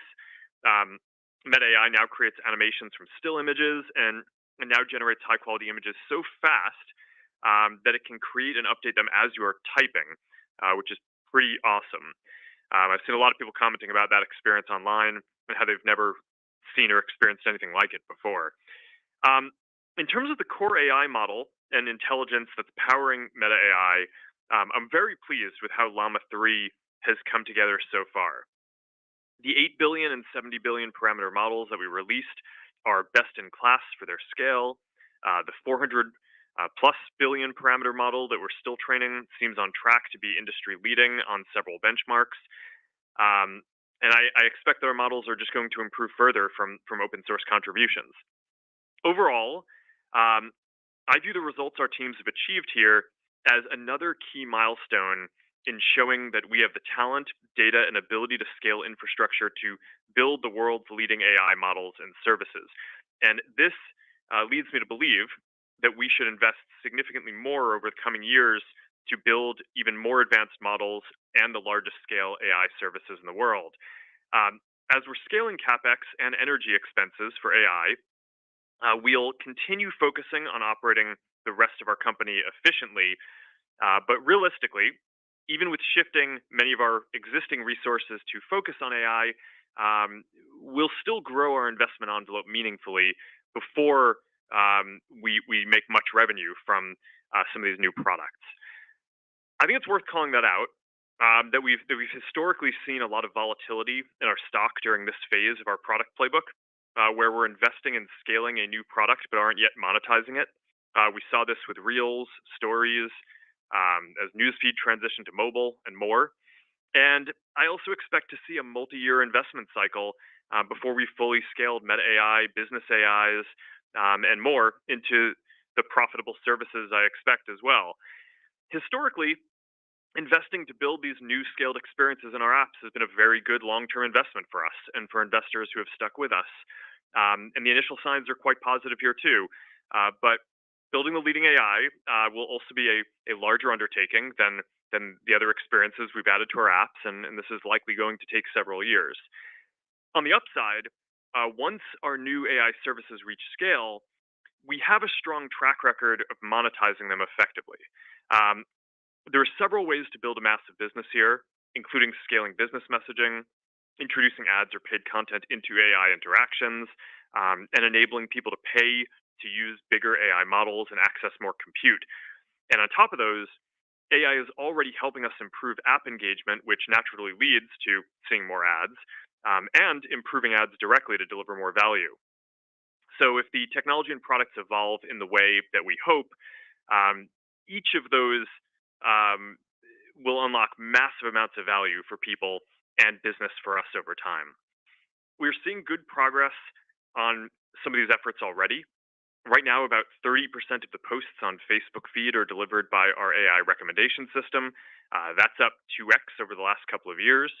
And for the first time ever, more than 50% of the content that people see on Instagram is now AI recommended. AI has also been a huge part of how we create value for advertisers by showing people more relevant ads. And if you look at our two end-to-end AI-powered tools, Advantage Plus Shopping and Advantage Plus App Campaigns, revenue flowing through those has more than doubled since last year. We're also going to continue to be very focused on efficiency as we scale Meta AI and other AI services. Some of this will come from improving how we train and run models. Some improvements will come from the open source community, and where improving cost efficiency is one of the main areas that I expect that open sourcing will help us improve, similar to what we saw with Open Compute. We'll also keep making progress on building more of our own silicon. Our Meta Training and Inference Accelerator chip has successfully enabled us to run some of our recommendations-related workloads on this less expensive stack. And as this program matures over the coming years, we plan to expand this to more of our workloads as well. And of course, as we ramp these investments, we will also continue to carefully manage headcount and other expense growth throughout the company. Now, in addition to our work on AI, our other long-term focus is the metaverse. It's been interesting to see how these two themes have come together. This is clearest when you look at glasses. I used to think that AR glasses wouldn't really be a mainstream product until we had full holographic displays. And I still think that that's going to be awesome and is the long term mature state for the product. But now it seems pretty clear that there's also a meaningful market for fashionable AI glasses without a display. Glasses are the ideal device for an AI assistant because you can let them see what you see and hear what you hear. So they have full context on what's going on around you as they help you with whatever you're trying to do. Our launch this week of Meta AI with Vision on the glasses is a good example where you can now ask questions about things that you're looking at. Now, one strategy dynamic that I've been reflecting on is that an increasing amount of our Reality Labs work is going towards serving our AI efforts. We currently report on our financials as if Family of Apps and Reality Labs were two completely separate businesses, but strategically, I think of them as fundamentally the same business, with the vision of Reality Labs to build the next generation of computing platforms in large part, so that way we can build the best apps and experiences on top of them. Over time, we'll need to find better ways to articulate the value that's generated here across both segments, so it doesn't just seem like our hardware costs increase as our It's glasses tanking, ecosystem guys. scales, but all the value flows to a different segment. The Ray-Ban Meta glasses that we built with EssilorLuxottica continue to do well and are sold out in many styles and colors. So we're working to make more and release additional styles as quickly as we can. We just released the new Cat Eye Skylar design yesterday, which is more feminine. And in general, I'm optimistic about our approach of starting with the classics and expanding with an increasing diversity of options over time. If we want everyone to be able to use wearable AI, I think eyewear is a bit different from phones or watches in that people are going to want very different designs. So I think our approach of partnering with the leading eyewear brands will help us serve more of the market. I think a similar open ecosystem approach will help us expand the virtual and mixed reality headset market over time as well. We announced that we're opening up Meta Horizon OS, the operating system we've built to power Quest. As the ecosystem grows, I think there will be sufficient diversity in how people use mixed reality that there will be demand for more designs than we'll be able to build. For example, a work-focused headset may be slightly less designed for motion, but may want to be lighter by connecting to your laptop. A fitness-focused headset may be lighter with sweat-wicking materials. An entertainment-focused headset may prioritize the highest resolution displays over everything else. A gaming-focused headset may prioritize peripherals and haptics, or a device that comes with Xbox controllers and a Game Pass subscription out of the box. Now, to be clear, I think that our first-party Quest devices will continue to be the most popular headsets, as we see today, and we'll continue focusing on advancing the state-of-the-art tech and making it accessible to everyone. But I also think that opening our ecosystem and opening our operating system will help the overall mixed reality ecosystem grow even faster. Now, in addition to AI and the metaverse, we're seeing good improvements across our apps. I touched on some of the most important trends already with WhatsApp growth in the US and AI-powered recommendations in our feeds and reels already. But I do want to mention that video continues to be a bright spot. This month, we launched an updated full-screen video player on Facebook that brings together reels, longer videos, and live content into a single experience with a unified recommendation system. On Instagram, reels and video continue to drive engagement, with reels alone now making up 50% of the time that's spent within the app. Threads is growing well too. There are now more than 150 million monthly actives, and it continues to generally be on the trajectory that I hope to see. And of course, my daughters would want me to mention that Taylor Swift is now on Threads. That one was a big deal in my house. All right. No one gives a fuck. That's what I wanted to cover today. No one cares. I'm proud of the progress we've made so far this year. We've got a lot more execution ahead to fulfill the opportunities ahead of us. A big thank you to all of our teams who are driving all these advances, and to all of you for being on this journey with us. And now here is Susan. Thanks, Mark, and good afternoon, everyone. Let's begin with our consolidated results. All comparisons are on a year-over-year basis unless otherwise noted. Q1 total revenue was $36.5 billion, up 27% on both a reported and constant currency basis. Q1 total expenses were $22.6 billion, up 6% compared to last year. In terms of the specific line items, cost of revenue increased 9% as higher infrastructure-related costs were partially offset by lapping Reality Labs' inventory-related valuation adjustments. R&D increased 6%, driven mostly by higher headcount-related expenses and infrastructure costs, which were partially offset by lower restructuring costs. Marketing and sales decreased 16%, due mainly to lower restructuring costs, professional services, and marketing spend. G&A increased 20% as higher legal-related expenses were partially offset by lower restructuring costs. We ended the first quarter with over 69,300 employees, up 3% from Q4. First quarter operating income was $13.8 billion, representing a 38% operating margin. Our tax rate for the quarter was 13%. Net income was $12.4 billion, or $4.71 per share. Capital expenditures, including principal payments on finance leases, were $6.7 billion, driven by investments in servers, data centers, and network infrastructure. Free cash flow was $12.5 billion. Okay, real quick, guys, I'm going to mute it right here. This is, let me know if you guys hate that I'm muting it right here, but this is the part of the earnings where they're literally just reading the report, right? They're literally just reading the numbers. It's no value at all. If you guys hate this, then let me know. I'll turn it back on. If not, then I'll keep talking. So I think I have like 2 minutes to talk about this. This is not good. This is not good so far. So we're seeing a negative 15% decline. We almost got it below. It got to 402, then it got picked up. It almost got below $400. This was bad. This was bad. The fact that Zucks is ending his opening remarks by the way, Taylor Swift is on. I mean, that's beyond me, dude. I think he was trying to be cute with his like kid saying that. Like, that's just, it's no, dude. No one cares. No one uses threads. We don't care. So that's bad. Not really explaining the cost reductions outside of the AI expenses. So far, it looks like it's a tough earnings. We'll see what they can say when we get to Q&A, but not the best right now. Here we go.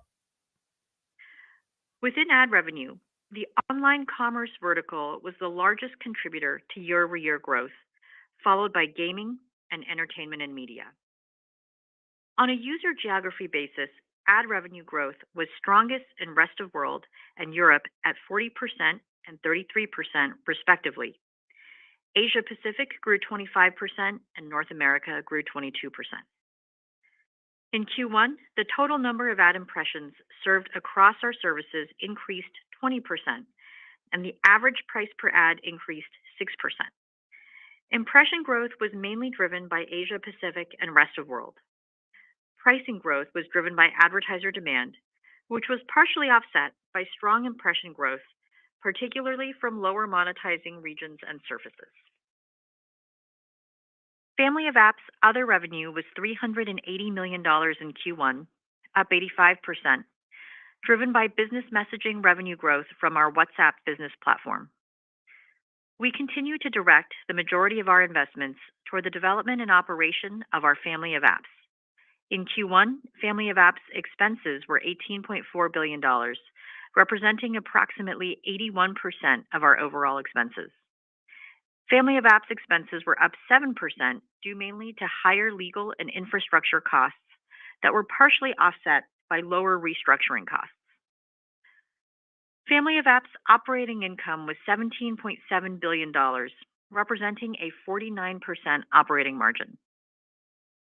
Within our Reality Labs segment, Q1 revenue was $440 million, up 30%, driven by Quest headset sales. Reality Labs expenses were $4.3 billion, down 1% year over year, as higher headcount-related expenses were more than offset by lapping inventory-related valuation adjustments and restructuring costs. Reality Labs operating loss was $3.8 billion. Turning now to the business outlook. There are two primary factors that drive our revenue performance: our ability to deliver engaging experiences for our community and our effectiveness at monetizing that engagement over time. On the first, we remain pleased with engagement trends and have strong momentum across our product priorities. Our investments in developing increasingly advanced recommendation systems continue to drive incremental engagement on our platforms, demonstrating that people are finding added value by discovering content from accounts they're not connected to. The level of recommended content in our apps has scaled as we've improved these systems, and we see further opportunity to increase the relevance and personalization of recommendations as we advance our models. Video also continues to grow across our platform, and it now represents more than 60% of time on both Facebook and Instagram. Reels remains the primary driver of that growth, and we're progressing on our work to bring together Reels, longer form video, and live video into one experience on Facebook. In April, we rolled out this unified video experience in the US and Canada, which is increasingly powered by our next generation ranking architecture that we expect will help deliver more relevant video recommendations over time. We're also introducing deeper integrations of generative AI into our apps in the US and more than a dozen other countries. Along with using Meta AI within our chat surfaces, people will now be able to use Meta AI in search within our apps, as well as feed in groups on Facebook. We expect these integrations will complement our social discovery strategy, as our recommendation systems help people to discover and explore their interests, while Meta AI enables them to dive deeper on topics they're interested in. Threads also continues to see good traction as we continue to ship valuable features and scale the community. Now to the second driver of our revenue performance, increasing monetization efficiency. There are two parts to this work. The first is optimizing the level of ads within organic engagement.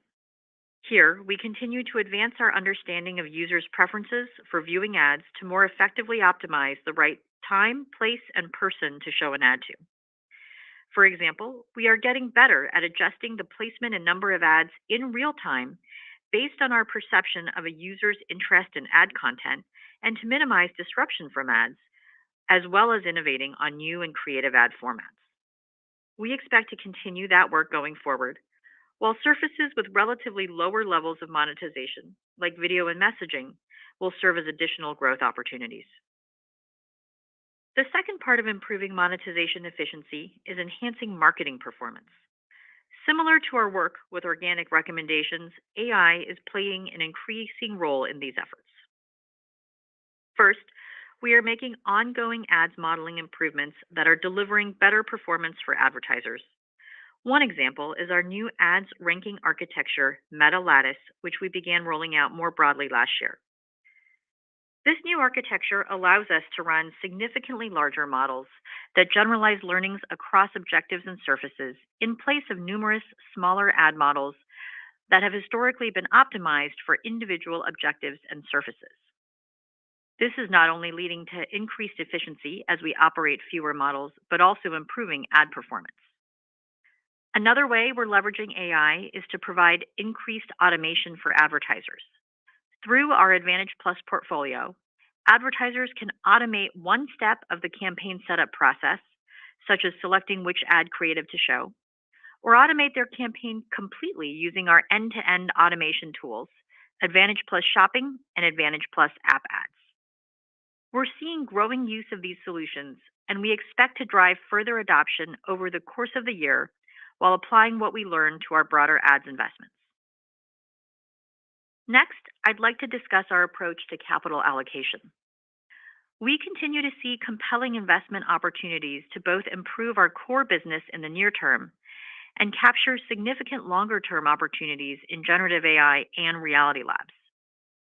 As we develop more advanced and compute-intensive recommendation models and scale capacity for our generative AI training and inference needs, we expect that having sufficient infrastructure capacity will be critical to realizing many of these opportunities.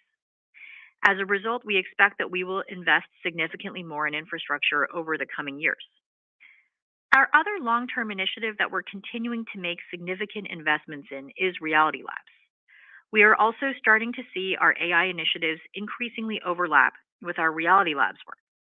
For example, with Ray-Ban Meta smart glasses, people in the US and Canada can now use our multimodal Meta AI assistant for daily tasks without pulling out their phone.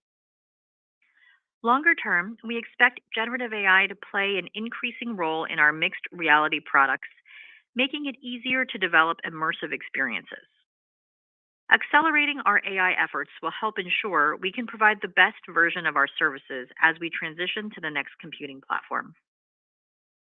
We expect to pursue these opportunities while maintaining a focus on operating discipline, and we believe our strong financial position will allow us to support these investments while also returning capital to shareholders through share repurchases and dividends. In addition, we continue to monitor an active regulatory landscape, including the increasing legal and regulatory headwinds in the EU and the US that could significantly impact our business and our financial results. We also have a jury trial scheduled for June in a suit brought by the state of Texas regarding our use of facial recognition technology, which could ultimately result in a material loss. Turning now to the revenue outlook. We expect second quarter 2024 total revenue to be in the range of $36.5 to $39 billion. Our guidance assumes foreign currency is a 1% headwind to year-over-year total revenue growth based on current exchange rates. Turning now to the expense outlook. We expect full year 2024 total expenses to be in the range of $96 to $99 billion, updated from our prior outlook of $94 to $99 billion due to higher infrastructure and legal costs.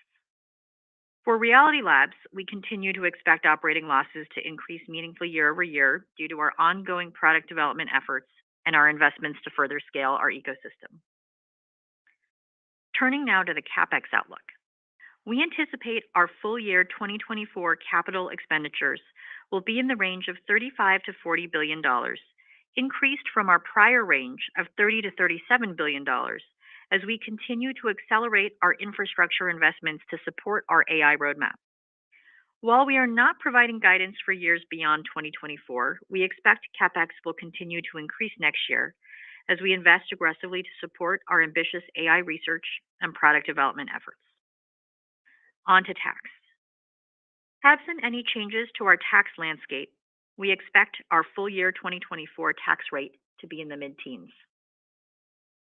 In closing, Q1 was a good start to the year. We're seeing strong momentum within our family of apps and are making important progress on our longer-term AI and Reality Labs initiatives that have the potential to transform the way people interact with our services over the coming years. With that, Krista, let's open up the call for questions. Thank you. We will now open the lines for a question and answer session. All right. To ask a question, please press star one on your touch tone phone. To withdraw your question, again, press star one. Please limit yourself to one question. Please pick up your handset before asking your question to ensure clarity. If you are streaming today's call, please mute your computer speakers. And your first question comes from the line of Eric Sheridan from Goldman Sachs. Please go ahead. Here we go. Thank you so much for taking the questions. Maybe I'll ask a two-parter. Mark, you used the analogy of other investment cycles you've been through around products like Stories and Reels. I know you're not giving long-term guidance today, but using those analogies, how should investors think about the length and depth of this investment cycle with respect to either AI and or Reality Labs more broadly and mixed reality? And you both talked about the impact AI is having on the advertising ecosystem. What are you watching for in terms of adoption or utility on the consumer side to know that AI adoption is tracking along with the investment cycle? Thank you. Yeah, in terms of the timing, I think it's somewhat difficult to extrapolate from previous cycles, but I guess like the main thing that we see is that we will usually take, I don't know, a couple of years, if it could be a little more, could be less, to focus on building out and scaling the products. And we typically don't focus that much on monetization of the new areas until they reach significant scale, because it's so much higher leverage for us just to improve monetization on other things before these new products are at scale. So you enter this period where I think kind of smart investors see that the product is scaling and that there's a clear monetizable opportunity there.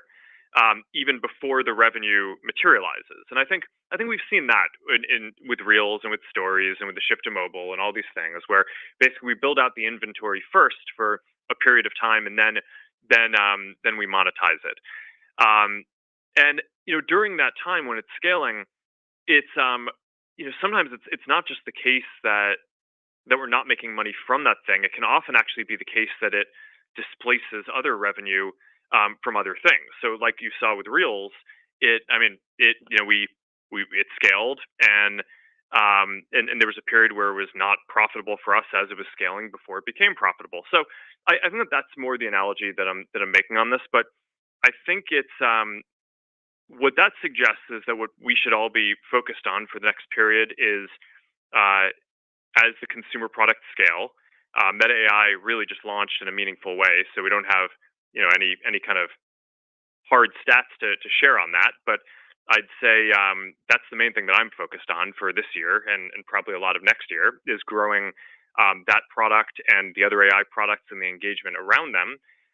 And I think we should all have quite a bit of confidence that if those are on a good track to scale, then they're going to end up being very large businesses. So that's the main point that I was trying to make there. Your next question comes from the line of Brian Nowak from Morgan Stanley. Please go ahead. Great. Thanks for taking my questions. I have two. The first one is on sort of the recommendation engine improvements, and even Susan, when you talked about further opportunities to increase the relevance of the models. Can you just unpack that a little bit for us? Can you give us examples of where you're still running the model in a suboptimal basis, or opportunities for improved signal capture use or data you're not using? Where are sort of the areas of improvement you see from here? And then the second one, when you talk about driving incremental adoption of AI tools for advertisers, what are sort of some of the main gating factors you've encountered to get advertisers to test these tools? And how do you think about sort of addressing that throughout 24 and 25? Thanks. Thanks, Brian. So to your first question, where are there more opportunities for us to leverage and improve our recommendations models to drive engagement? One of the things I would say is historically, each of our recommendation products, including Reels, in-feed recommendations, et cetera, has had their own AI model. And recently, we've been developing a new model architecture with the aim for it to power multiple recommendations products. We started partially validating this model last year by using it to power Facebook Reels, and we saw meaningful performance gains, 8 to 10% increases in watch time, as a result of deploying this. This year, we're actually planning to extend the singular model architecture to recommend content across not just Facebook Reels, but also Facebook's video tab as well. So while it's still too early to share specific results, we're optimistic that the new model architecture will unlock increasingly relevant video recommendations over time. And if it's successful, we'll explore using it to power other recommendations. An analog exists, I would say, on the ad side. We've talked a little bit about the new model architecture at Meta Lattice that we deployed last year that consolidates smaller and more specialized models into larger models that can better learn what characteristics improve ad performance across multiple surfaces like feed and Reels and multiple types of ads and objectives at the same time. And that's driven improved ad performance over the course of 2023 as we deployed it across Facebook and Instagram to support multiple objectives. And over the course of 2024, we expect to further enhance model performance and include support for even more objectives like web and app and ROAS. So there's a lot of work that we're investing in the underlying model architecture for both organic engagement and ads that we expect is going to continue to deliver increasing ads performance over time. The second question you asked was around getting advertisers to test and adopt Gen AI tools. There are two flavors of this. The more near-term version is around the Gen AI ad creative features that we have put into our ads creation tools. And it's early, but we're seeing adoption of these features across verticals and different advertiser sizes. In particular, we've seen outsized adoption of image expansion with small businesses, and this will remain a big area of focus for us in 2024. And I expect that improvements to our underlying foundation models will enhance the quality of the outputs that are generated and support new features on the roadmap. But right now, we have features supporting text variations, image expansion, and background generation, and we're continuing to work to make those more performant for advertisers to create more personalized ads at scale. The longer term piece here is around business AIs. We have been testing the ability for businesses to set up AIs for business messaging that represent them in chats with customers, starting by supporting shopping use cases, such as responding to people asking for more information on a product or its availability. So this is very, very early. We've been testing this with a handful of businesses on Messenger and WhatsApp, and we're hearing good feedback with businesses saying that the AIs have saved them significant time, while consumers noted more timely response times. And we're also learning a lot from these tests to make these AIs more performant over time as well. So we'll be expanding these tests over the coming months, and we'll continue to take our time here to get it right before we make it more broadly available. Your next question comes from the line of Mark Shmulik from Bernstein Research. Please go ahead. Yes, hi. Thanks for taking the question. I guess back to that product playbook that we've talked about a few times, with kind of Reels now such a large share of kind of time spent on Instagram and Facebook. How do we think about the next leg of kind of monetization growth from here? In particular, as we kind of get back to kind of shopping on platform or other ways to monetize. Any color there on the roadmap, kind of just beyond ad insertion from here? And then, Susan, just on the ad market in particular, previously we've heard a lot about kind of Chinese-based advertiser contribution. Any color you could share there on kind of how that spend is trending? Thank you. Sure. Thanks, Mark. So Reels revenue continued to grow across Instagram and Facebook in Q1, and that's driven both by higher engagement and increased monetization efficiency through our ads ranking and delivery improvements. And as we've mentioned before, we don't plan on quantifying the impact from Reels going forward, but it remains a positive contributor to overall revenue. And we expect that there are going to be opportunities for us to continue improving performance and growing supply. So on the performance improvements, we are investing in ongoing ranking improvements. We're continuing to make ads easier and more intuitive to interact with through work like optimizing call to actions and post-click experiences, which are especially important for DR performance. And we're also optimizing ads to feel more native to Reels. In Q1, we rolled out our Gen AI image expansion tools across Facebook and Instagram Reels after having introduced it to Instagram Feed in Q4, and we're seeing, again, outsized adoption with small businesses. So we're excited about the opportunities to continue making these ads more performant. And even though the Reels ad load, has increased over the last year, it remains lower on a per time basis than both Feed and Stories.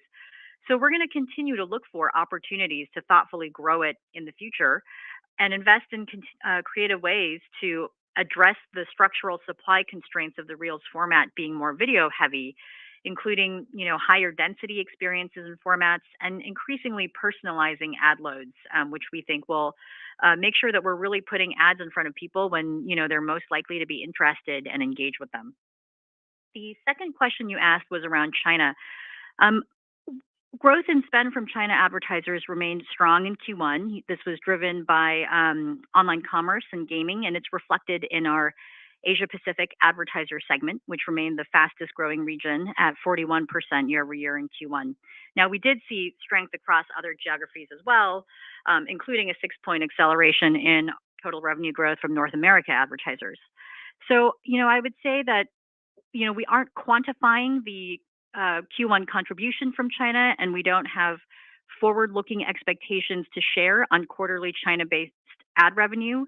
But I will say that, we are lapping periods of increasingly strong demand over the course of 2024, given the recovery of China-based advertisers in 2023 from their prior pandemic-driven headwinds.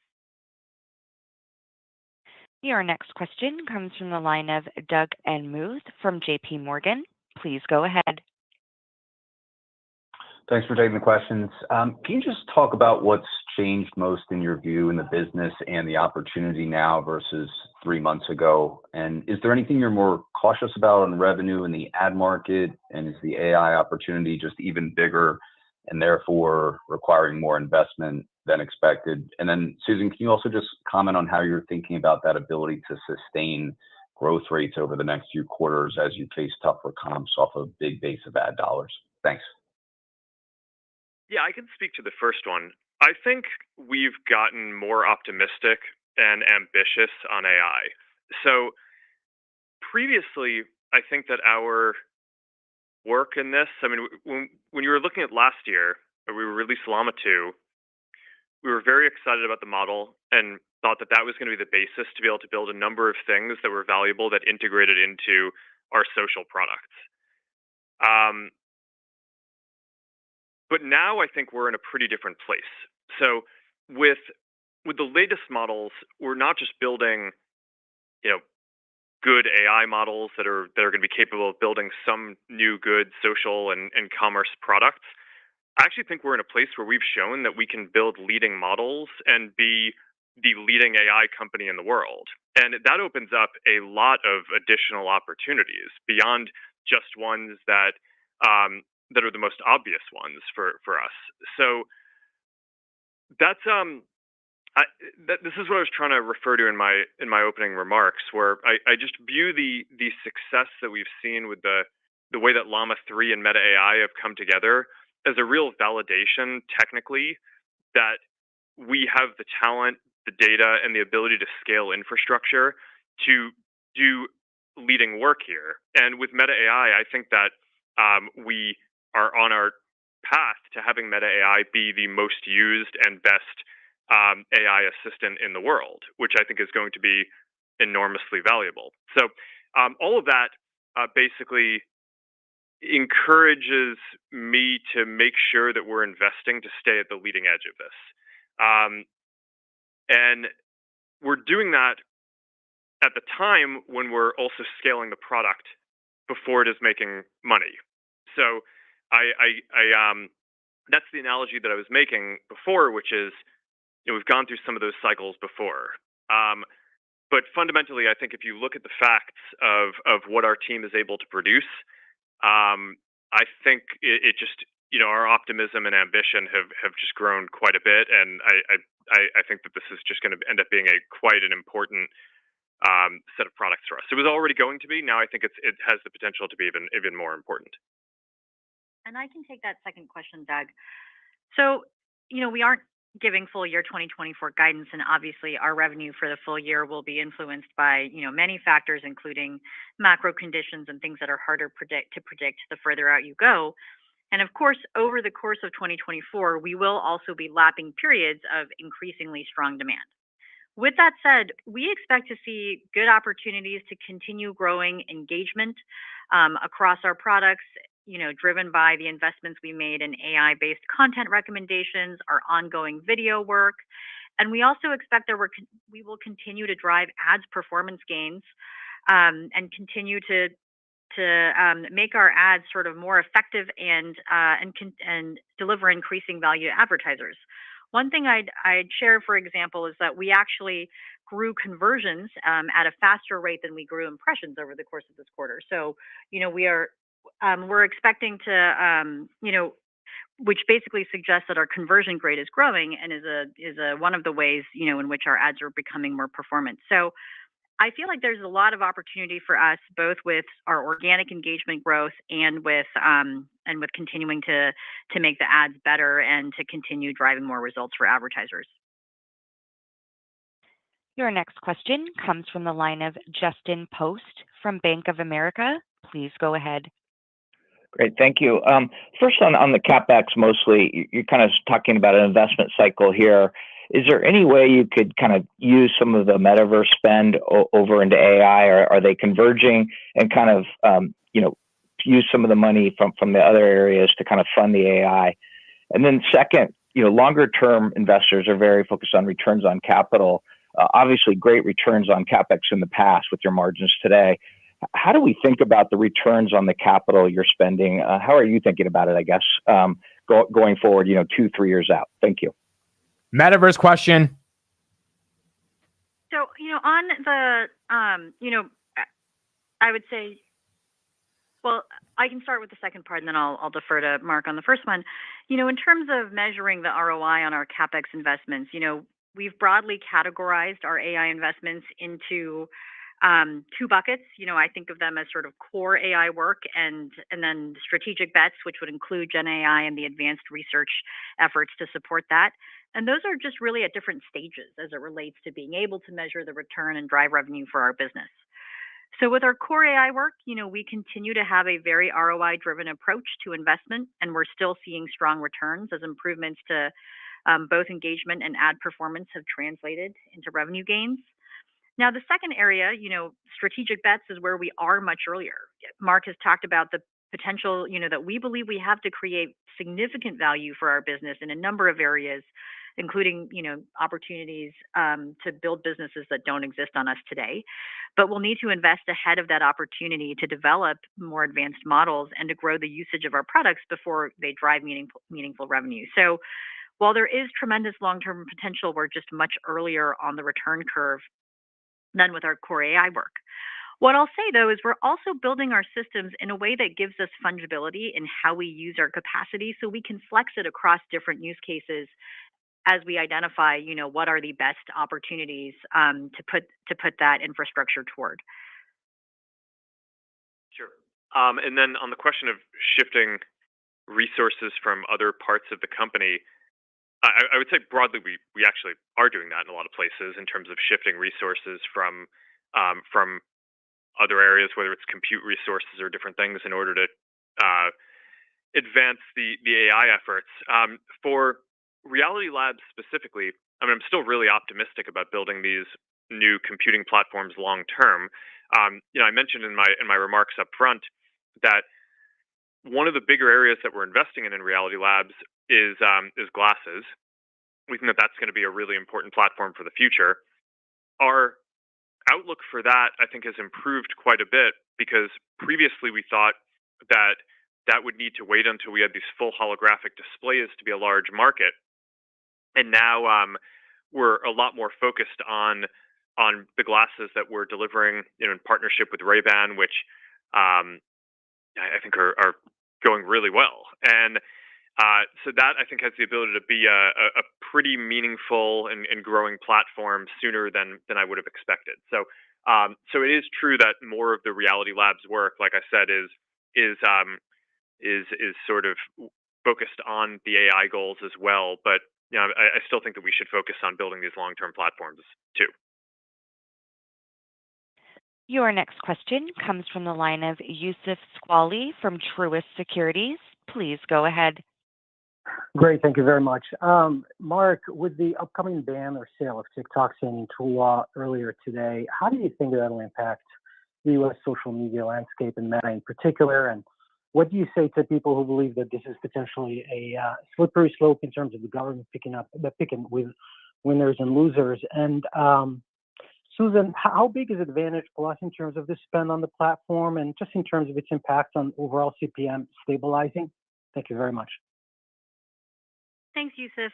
We've obviously been following the events related to TikTok closely, but at this stage, it is just too early, I think, to assess its impact or what it would mean for our business. To your second question on Advantage Plus, we're continuing to see good traction across our Advantage Plus portfolio, including both with solutions, I mentioned this, that automate individual steps of the campaign creation setup, as well as ones that automate, the full end-to-end process. So on the single step automation, Advantage Plus Audience, for example, has seen significant growth in adoption since we made it the default audience creation experience for most advertisers in Q4. And that enables advertisers to increase campaign performance by just using audience inputs as a suggestion rather than a hard constraint. And based on tests that we've ran, campaigns using Advantage Plus Audience targeting saw, on average, a 28% decrease in cost per click or per objective compared to using our regular targeting. On the end-to-end automation products like Advantage Plus Shopping and Advantage Plus App campaigns, we're also seeing very strong growth. You know, Mark mentioned the combined revenue flowing through those two has more than doubled since last year. And we think there's still significant runway to broaden adoption. So we're trying to enable more conversion types for Advantage Plus Shopping. In Q1, we began expanding the list of conversions that businesses could optimize for. So previously, it only supported purchase events, and now we've added 10 additional conversion types. And we're continuing to see strong adoption now across verticals. So generally, I would say we are building a lot more functionality into the Advantage Plus tools over time. It's also where a lot of our Gen AI ads creative features have been introduced, and where advertisers, have the opportunity to experiment with those. And we'll keep looking to apply what we learn from these products more broadly to our ads investments over the course of the year. Your next question comes from the line of Ken Grolowski from Wells Fargo. Please go ahead. Thank you very much. As you look out through the coming period of product investment, how should we think about the relationship between Family of Apps revenue and cost growth? Is there any insight you can give us there? And then maybe just one that's a little bit more specific to the G&A growth in 1Q. You called out legal expenses. Just wanted to see if there's anything one time in there that would cause the elevated growth in 1Q. Thank you. Yeah, on the second part of your question first, so on the G&A side, that was really driven, by legal expenses. We recognized some accruals in Q1 related to ongoing legal matters, and you'll see more detail on that in the 10Q. On the first part of your question, which is really about sort of the kind of long-term, margin profile of Family of Apps. We aren't giving guidance on that per se, but one of the things that we really have been very disciplined about, over the course of 2023 and continuing is really operating the business in a very efficiency-oriented way. So we're being very disciplined with allocation of new resources. This is a muscle that we really built over 2023 that we believe is important for us to keep carrying forward. And I think you'll see us continue to emphasize that, especially with, the Family of Apps business being at the scale that it is. Your next question comes from the line of Ross Sandler from Barclays. Please go ahead. Great. Mark, you partnered with Google and Bing for Meta AI organic search citations. So I guess stepping back, do you think that Meta AI longer term could bring in search advertising dollars at some point? Or good question. This is what others are doing, where you kind of attach a premium subscription tier once people kind of get going on it. And then the second question is, you mentioned that you guys are working on building AI tools for businesses and creators. So just, I guess, how do you see the business model evolving when we all get to this stage of interacting with something like Taylor Swift's custom AI for merchandise or tickets or something like that? How's that going to play out? Thank you.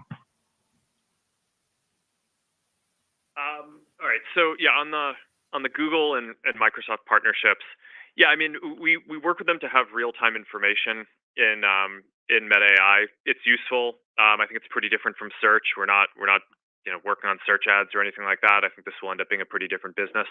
I do think that there will be an ability to have ads and paid content in Meta AI interactions over time, as well as people being able to pay for whether it's bigger models or more compute or some of the premium features and things like that. But that's all very early in fleshing out. The thing that I actually think is probably the biggest clear opportunity is all the work around business messaging.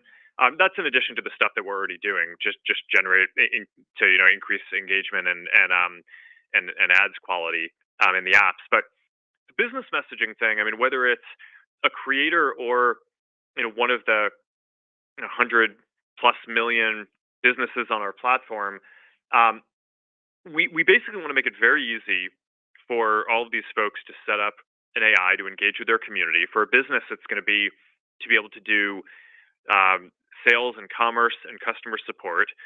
And I think it'll be similar for creators, although there will be more of a kind of just fun and engaging part there. But a lot of creators are on the platform because they see this as a business too, whether they're trying to sell concert tickets or products or whatever it is that their business goal is. And a lot of these folks either aren't advertising as much as they could, or in business, the business messaging parts I think are still relatively under monetized compared to where they will be. And I think a lot of that is because the cost of engaging with people in messaging is still very high. But AI should bring that down just dramatically for businesses and creators. And I think that that has the potential. That's probably the beyond just increasing engagement and increasing the quality of the ads.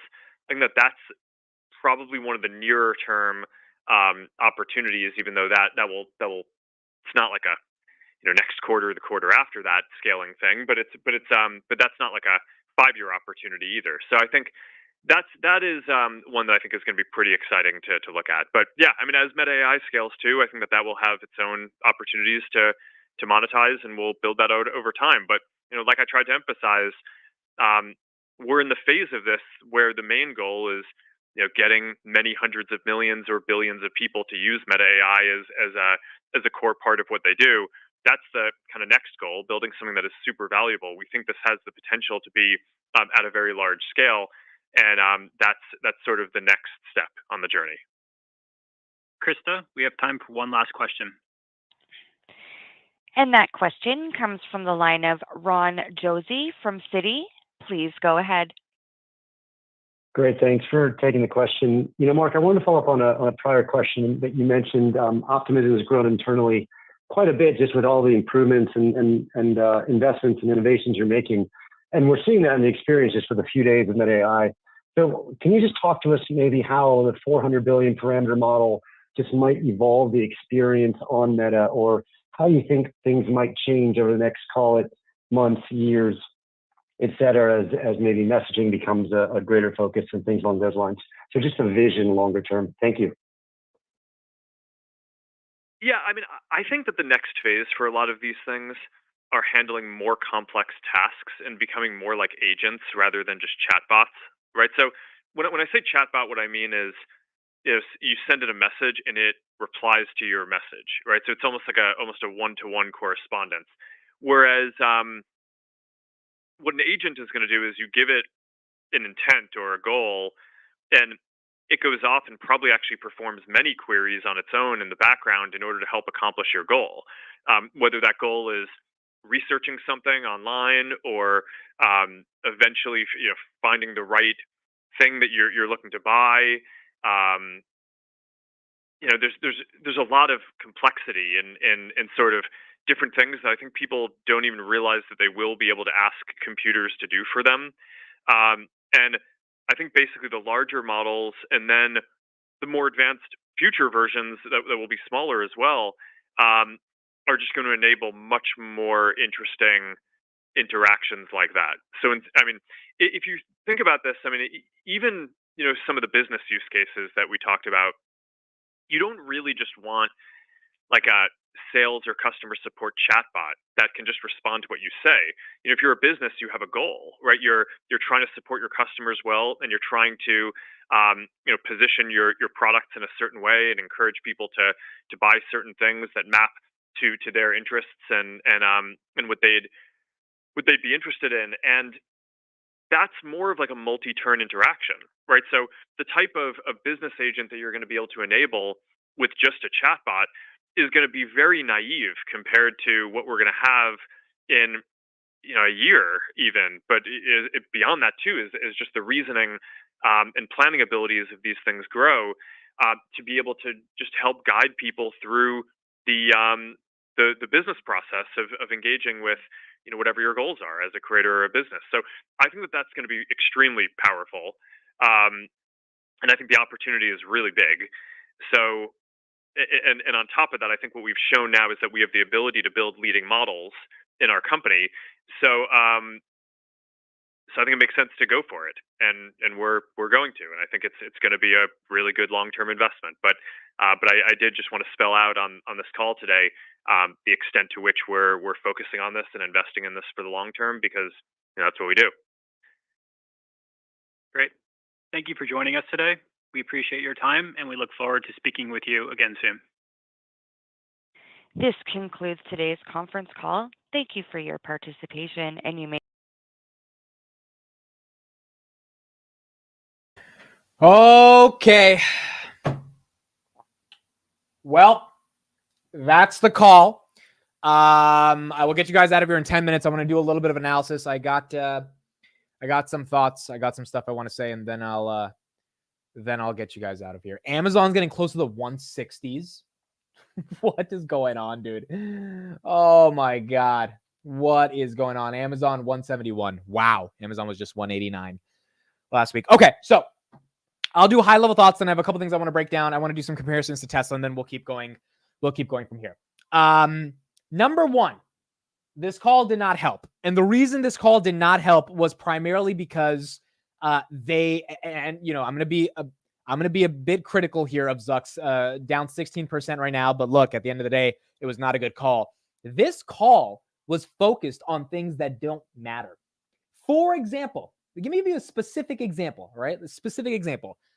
Towards the last 20 minutes of the call, Guy says, hey, what are you doing with the metaverse? He says it in a little bit more of an intellectual way, but at the end of the day, the implication is what's going on with the metaverse. Zuck says, and I quote, I'm still confident in the long-term platforms we're building when it comes to the metaverse. And he's like kind of tiptoeing around the question of I'm still confident. But as soon as he said I'm still, that word still triggered me. I was like, wow, still. So like he has to reassert that like, no, I'm still confident that's going to work out. However, and then he says, well, our Ray-Ban glasses have these multimodal, models that, and they're so nice when you wear them on your head. Like I'm just like, dude, no one cares. No one cares. No one cares about the glasses. Now, I know some people will say, no, Amit, there's these AI wearables. There's a lot of potential here. I agree. There's a lot of potentials, but on a day like this, where you're increasing Capex by $5 billion, no one cares about the glasses. And so to me, questions like that made me lose a little bit of faith that, not in the company, but that overall in this moment, it made me lose faith in the metaverse, because Reality Labs, if you look on the balance sheet, lost $3.9 billion. Okay, so they took a $4 billion loss on Reality Labs. They made $17 billion on their family of apps. These are in operating income, right? In profits. In revenue, it was $36 billion overall. So if that's the case, and the CEO, when asked about the metaverse, which when I say metaverse, I say I put on a headset, I go into some virtual world. That is the objective definition, at least what Meta has painted to us, of the metaverse. That's gone. You're telling me about my glasses. Now, the glasses, I'm not in some ulterior world. I'm just like walking around. I think the biggest feature people have been talking about, I saw a guy, I'll actually pull up the video. He was talking for like 2 minutes about his glasses. He can listen without having AirPods, right? So like because the audio is really, I was like, okay, that's not enough to get the street excited about the future of the metaverse. I would rather them come out and say, metaverse is done. We don't care. We're moving on. Honestly, I think the thing would rally, because, the metaverse is not that exciting anymore. But unfortunately, that's not what was said. So right now, I think the metaverse was the hardest thing to reconcile in this call. Number two, the $5 billion of CapEx increases. I think it does seem like a majority of it is going to chips, which is not that big of a deal. But there are some legal expenses here that are bad. Infrastructure obviously does cost a lot of money. That makes sense. That is bullish for NVIDIA, not as bullish for Meta, unless it pays massive orders of magnitude more in terms of the AI advertising that they can create, which maybe that ends up working. But I think the AI advertising is good right now. I don't know how much better it gets. So really, it should be fueling the metaverse, but the metaverse doesn't seem like, Zuck cares about it anymore. So the increase in spend on infrastructure, that's fine. The legal expenses is not nice. And then also in general, they're talking about other expenses that they have. I don't know what those other expenses look like, but to increase CapEx that dramatically, it does seem like there's going to be a bit of a pause by the market before they say, hey, you guys are being efficient. The year of efficiency, I guess is what I'm trying to say, back in 2022 is gone. Not saying that they're not efficient, but that they are starting to spend a bit more. They increased that by $5 billion. That's a decent amount of money. And so the streets, I think at this point, trying to make a little bit of they're trying to reconcile what that would mean. John says it sounded like he doesn't have a plan on how to monetize all the chips he's buying. That's correct. And the ironic thing here is I think they do have a plan. Right now, 410 on Meta. I think they do have a plan on what to do with the chips, but it didn't sound like that. It really didn't, dude. And maybe I'm being nitpicky here, but I think a majority of the people, this is why the stock's down even more after the call. At one point, the stock was 440. So it was down like 8%. Now it's down 16%. I think the street was just like, well, what are you doing with all this money? What are you going to do with all these chips?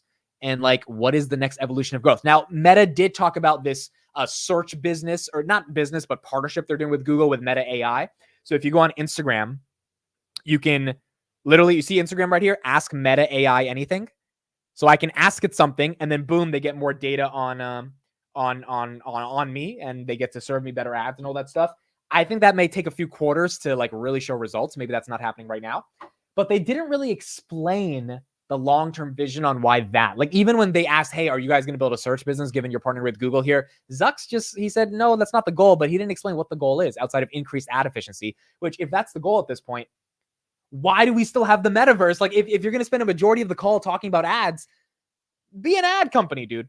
Be an ad company at the end of the day. Why use that over ChatGPT? That's a phenomenal question. The only reason I think they would say you should be using that over ChatGPT is because they already have your attention on Instagram and on Facebook, right? So they have a bit of distribution that's built in, 4 billion people. Question is, why would you still use it? Thomas's business messaging was the goal out of that. Well, okay, so I'll give you that. He did highlight that WhatsApp monetization should be talked about a bit more, and that he wanted to highlight that WhatsApp was important. I actually am really bullish on that. I think WhatsApp monetization, particularly in India, if you go to India, I've been talking to some friends that are there. Literally, they pay everything through WhatsApp. So WhatsApp is becoming kind of like almost like a PayPal to an extent with merchants in India. That's great. That's awesome. I guess I would want to know why that needs a trillion H100s, right? Like, what really are you building here that requires that much of an increase in Capex? Tesla admitted Dojo is a flop. Okay, so they kind of admitted Dojo is a flop. They didn't explicitly say it, but implicitly, because they're using all the NVIDIA chips and they're not using the NVIDIA chips to create their own chips, which was, I think, the goal of Dojo, because they're buying 50,000 more chips. They're kind of saying it's a flop. That is a good point there, right? Because Meta, are you admitting that some parts of your plan is not necessarily in the best idea of how you're building proprietary AI infrastructure versus just using NVIDIA? Thomas here says, I just feel like everyone is having such a short-term reaction mindset. Let me be fully like transparent. The earnings call sucked. The numbers, I still think this is a great opportunity here. Now, if it gets below 400, I will personally be deciding to buy probably close to 20 shares if it gets there. 412 just feels like a little bit of a falling knife. I don't know if the street buys this. So as bearish as I'm sounding after the call, it's because the call sucked. I don't think betting against Meta is the right strategy over the next 5 years, and definitely over the next 5 months. I mean, I think Meta, unless the S&P has an aggressive pullback, which that could happen, maybe this is the start of big tech earnings being bad, and then inflation gets sticky, and then we're in a tough earnings for the next 6 months. But if that's not the case, I think this is a nice dip, and the numbers more than justify as Meta goes down to a 26 PE. Right now it's a 33 PE. That it would get significantly cheaper than it is right now. The question's going to be, does the street feel that Meta deserves to go back to these levels if they've increased $5 billion of expenditures with no amazing explanation for why they're increasing all the spend? And I think that's what's going to be important here. But I mean, if you were looking to buy, in my opinion, not financial advice, if I had $10,000, I wouldn't be scared to put in $1,000 and slowly start DCing it. Maybe you buy it at 420, 425, like whatever. You're not buying it at 500 anymore, right? This stock was 530 on last Thursday. So you're getting it at 412 right now. And the fundamentals haven't really changed outside of them increasing expenses. So that to me is like the basic story. If you're a Meta bull, if you're interested in Meta, nothing has changed outside of increasing expenses. And those increases of expenses, I don't believe, are an existential threat to the business like they were back in 2021 when they were losing on a TTM basis $50 billion a year, almost $15 billion a quarter they were losing on the metaverse. That has changed. Reality Labs. That's not happening anymore. Now it's $4 billion instead of $15 billion, but they're still losing a lot of money. I just think that's enough. I don't think that's enough to hurt the company. The other thing about this is like there's no controversies Meta's in outside of the EU litigation. There's no Cambridge Analytica. Nothing crazy is going on from a social perspective. People actually like Zuckerberg a lot more, so that's not as big of an investment risk. But that capital expenditure is interesting in the context of Meta. 412 right now on Meta. That's what we've got. Actually, good idea. Let me call Steve. Let's see if Steve picks up. Let me say one more thing, and then I'll call Steve, and let's see if he can pick up. Simon says, I bought 180 shares at 415 after hours. Very happy with this opportunity. Look, I think it's a good buy. I really do. I think it's a great buy. So again, as bearish as I'm being after this call, it's because the call sucked, but I do think this is not a horrible dip. A couple other things about the call. Number one, this whole Taylor Swift using threads. It's so ironic. And the reason I blew your guys' ears out when I said no one cares in the middle of the call. Number one, no one gives a shit. Number two, no one gives a shit. Number three, no one gives a shit. Number four, no one gives a shit. No. Now, number five, the real reason here is that they didn't give an update on threads.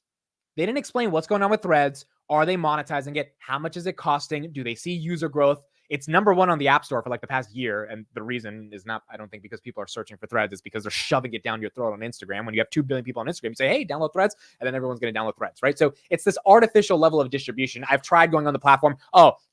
Dude, they're launching a $99 gift card a day positivity contest.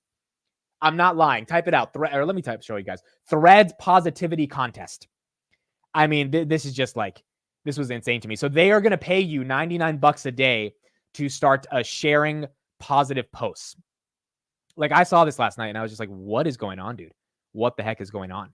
So that is, I'll pull up the article in a little second, but that's one thing that's going on. So the point I'm trying to make about the Taylor Swift thing is like he brought up Taylor Swift with threads because, you know, he was trying to be cute and get some brownie points by saying his daughters said he had to mention it. I get it, dude. Zucks is a great dad, whatever. I understand. The problem here is you're not explaining what's going on with threads. And when and from a business use case perspective, right? Our dollars as shareholders, I'm not a shareholder, but you get my point, that are funding and subsidizing this product.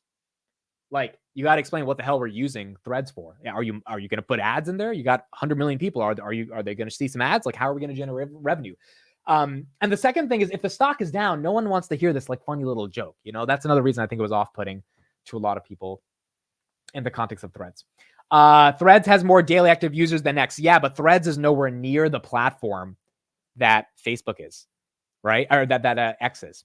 Like no one cares.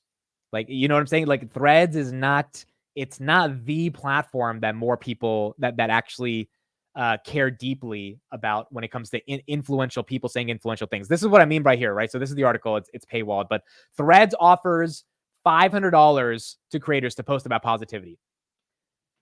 Dude, I mean, I don't know what type of people you are, but I don't need to open up an app and just be filled with positivity. Like I personally want analysis. I want to be engaged. I want to like, there's a time and place for like pure dopamine, but I don't need to go on an app and be like, chase your dreams.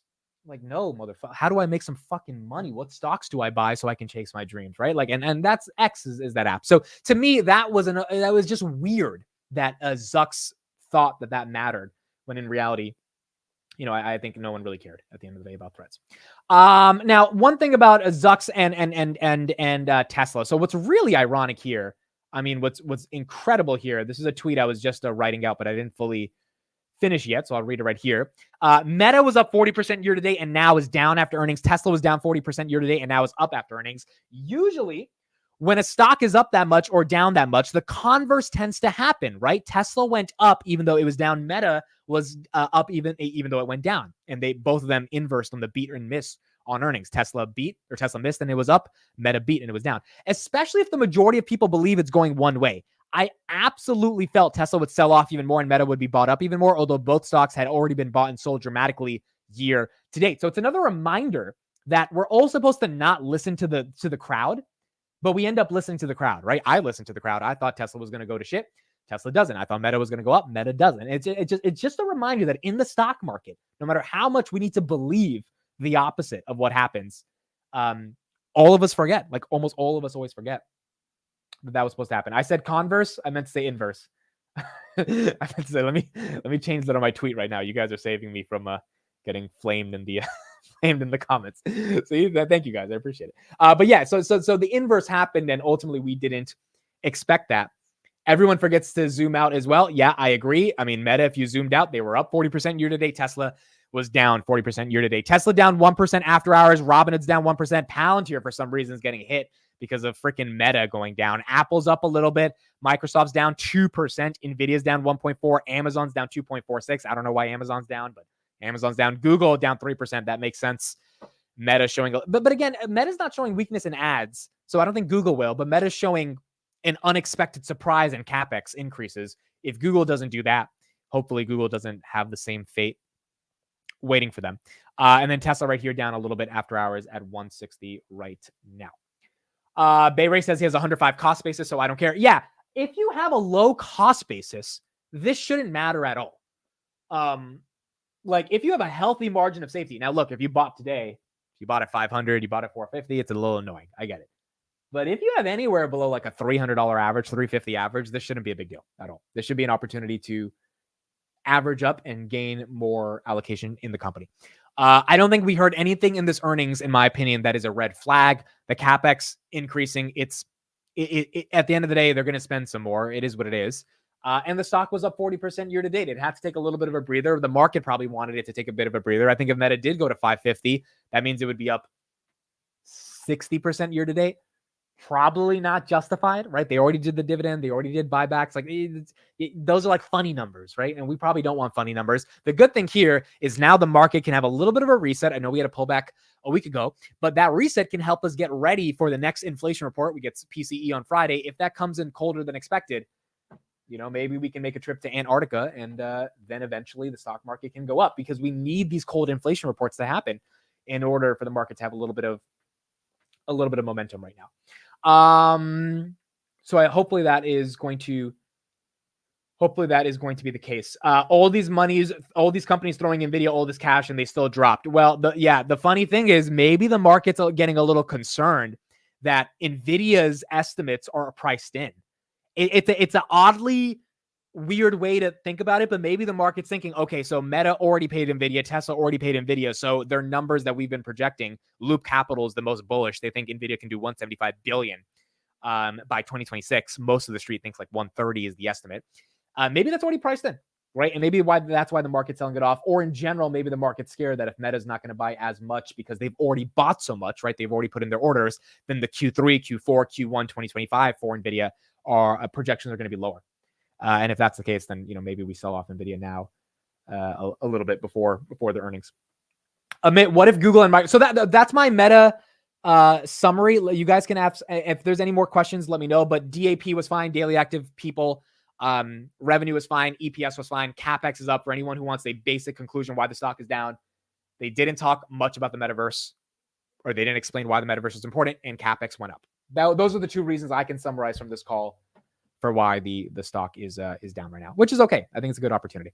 Amit, what if Google and Microsoft have bad earnings tomorrow? If that is the case, then yeah, I think Meta is going to dump more. I think the S&P is going to dump more. I think the QQQ is going to dump more. Right now, the NASDAQ should be down, I'll say 2% after hours. NASDAQ 1.14. Okay, so NASDAQ's down as well, 421. We topped out at about 450 on the NASDAQ this year, which is healthy. At the end of the day, this is healthy. I don't think this is the worst thing in the world to see these guys be down. Also, guidance was weak. That is correct. Also, guidance was weak. But again, guidance was weak because usually I think Q3, Q4, not only in an election year, the political advertising starts to increase, right? September, October, but the holiday seasons happen in Q4. Q1, Q2 tend to be a little iffy for most of these tech companies. But I think even with that guidance, if the Capex did not increase as aggressively as they did, I don't think the street would have been this upset on a lowered guidance. They can deal with that. What they can't deal with is losing $4 billion for the metaverse and then spending another $5 billion on all this shit that they don't really understand for why they need to do this much. They guided $35 billion. They just did 36.5, right? So they're doing $1 billion less. And that's going to grow like 20% year over year, but that's not growing 27% year over year. So that delta is where the street took away 7% from their stock today. Meta has lost $220 billion if my calculation is correct. Well, no, not 220. That's a little bit too much. Meta's down 16%, a 185 billion, if I'm not wrong. 185 billion they lost today. 185 billion. Not the best. Not the best for Meta. Okay, let's pull up the equities and just see what we've got right here. So 1.5% down on Nvidia, Amazon down 2.4, Google down 3.1, Meta still down 16%. The question tomorrow is, does this thing dump or does it get bought up? I do think a lot of toots, they love Meta. I think they would buy the dip, to be honest.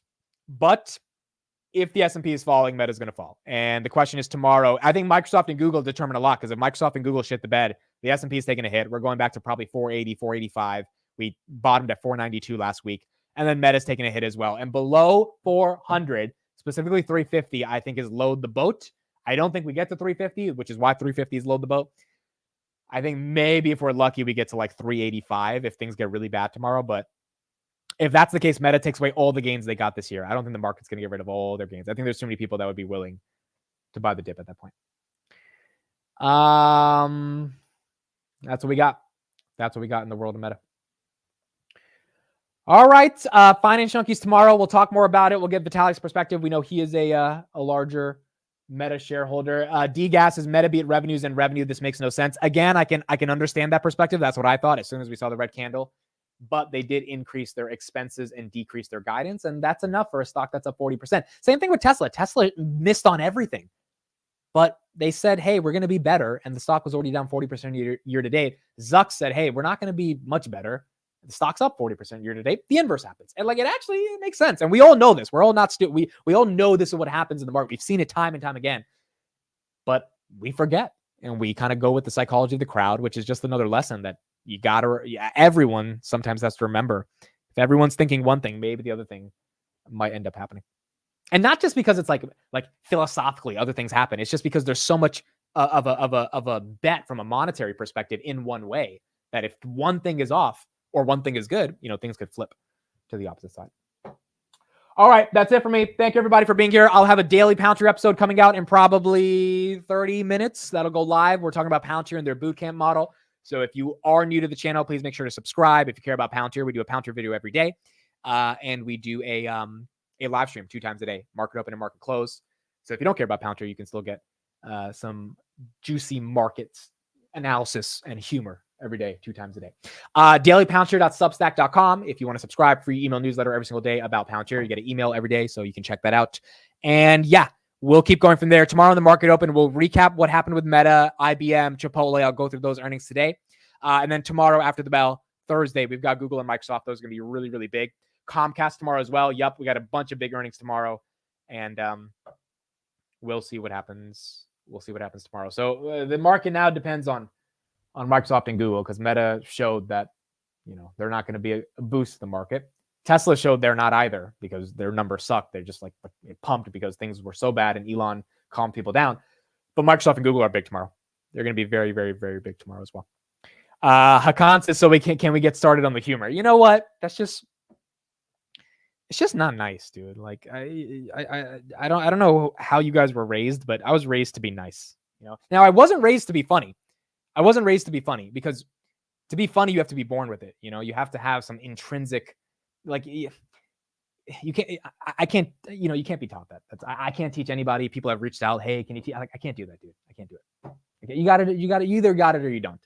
And so those comments are mean, but I know at the end of the day that we do have the humor on the stream. And if you're new, subscribe because you'll get it 2 times a day. All right. Love you guys. Thank you for being here. We'll see you tomorrow. Market open, 8:45 a.m. Bye, everybody. Have a good one.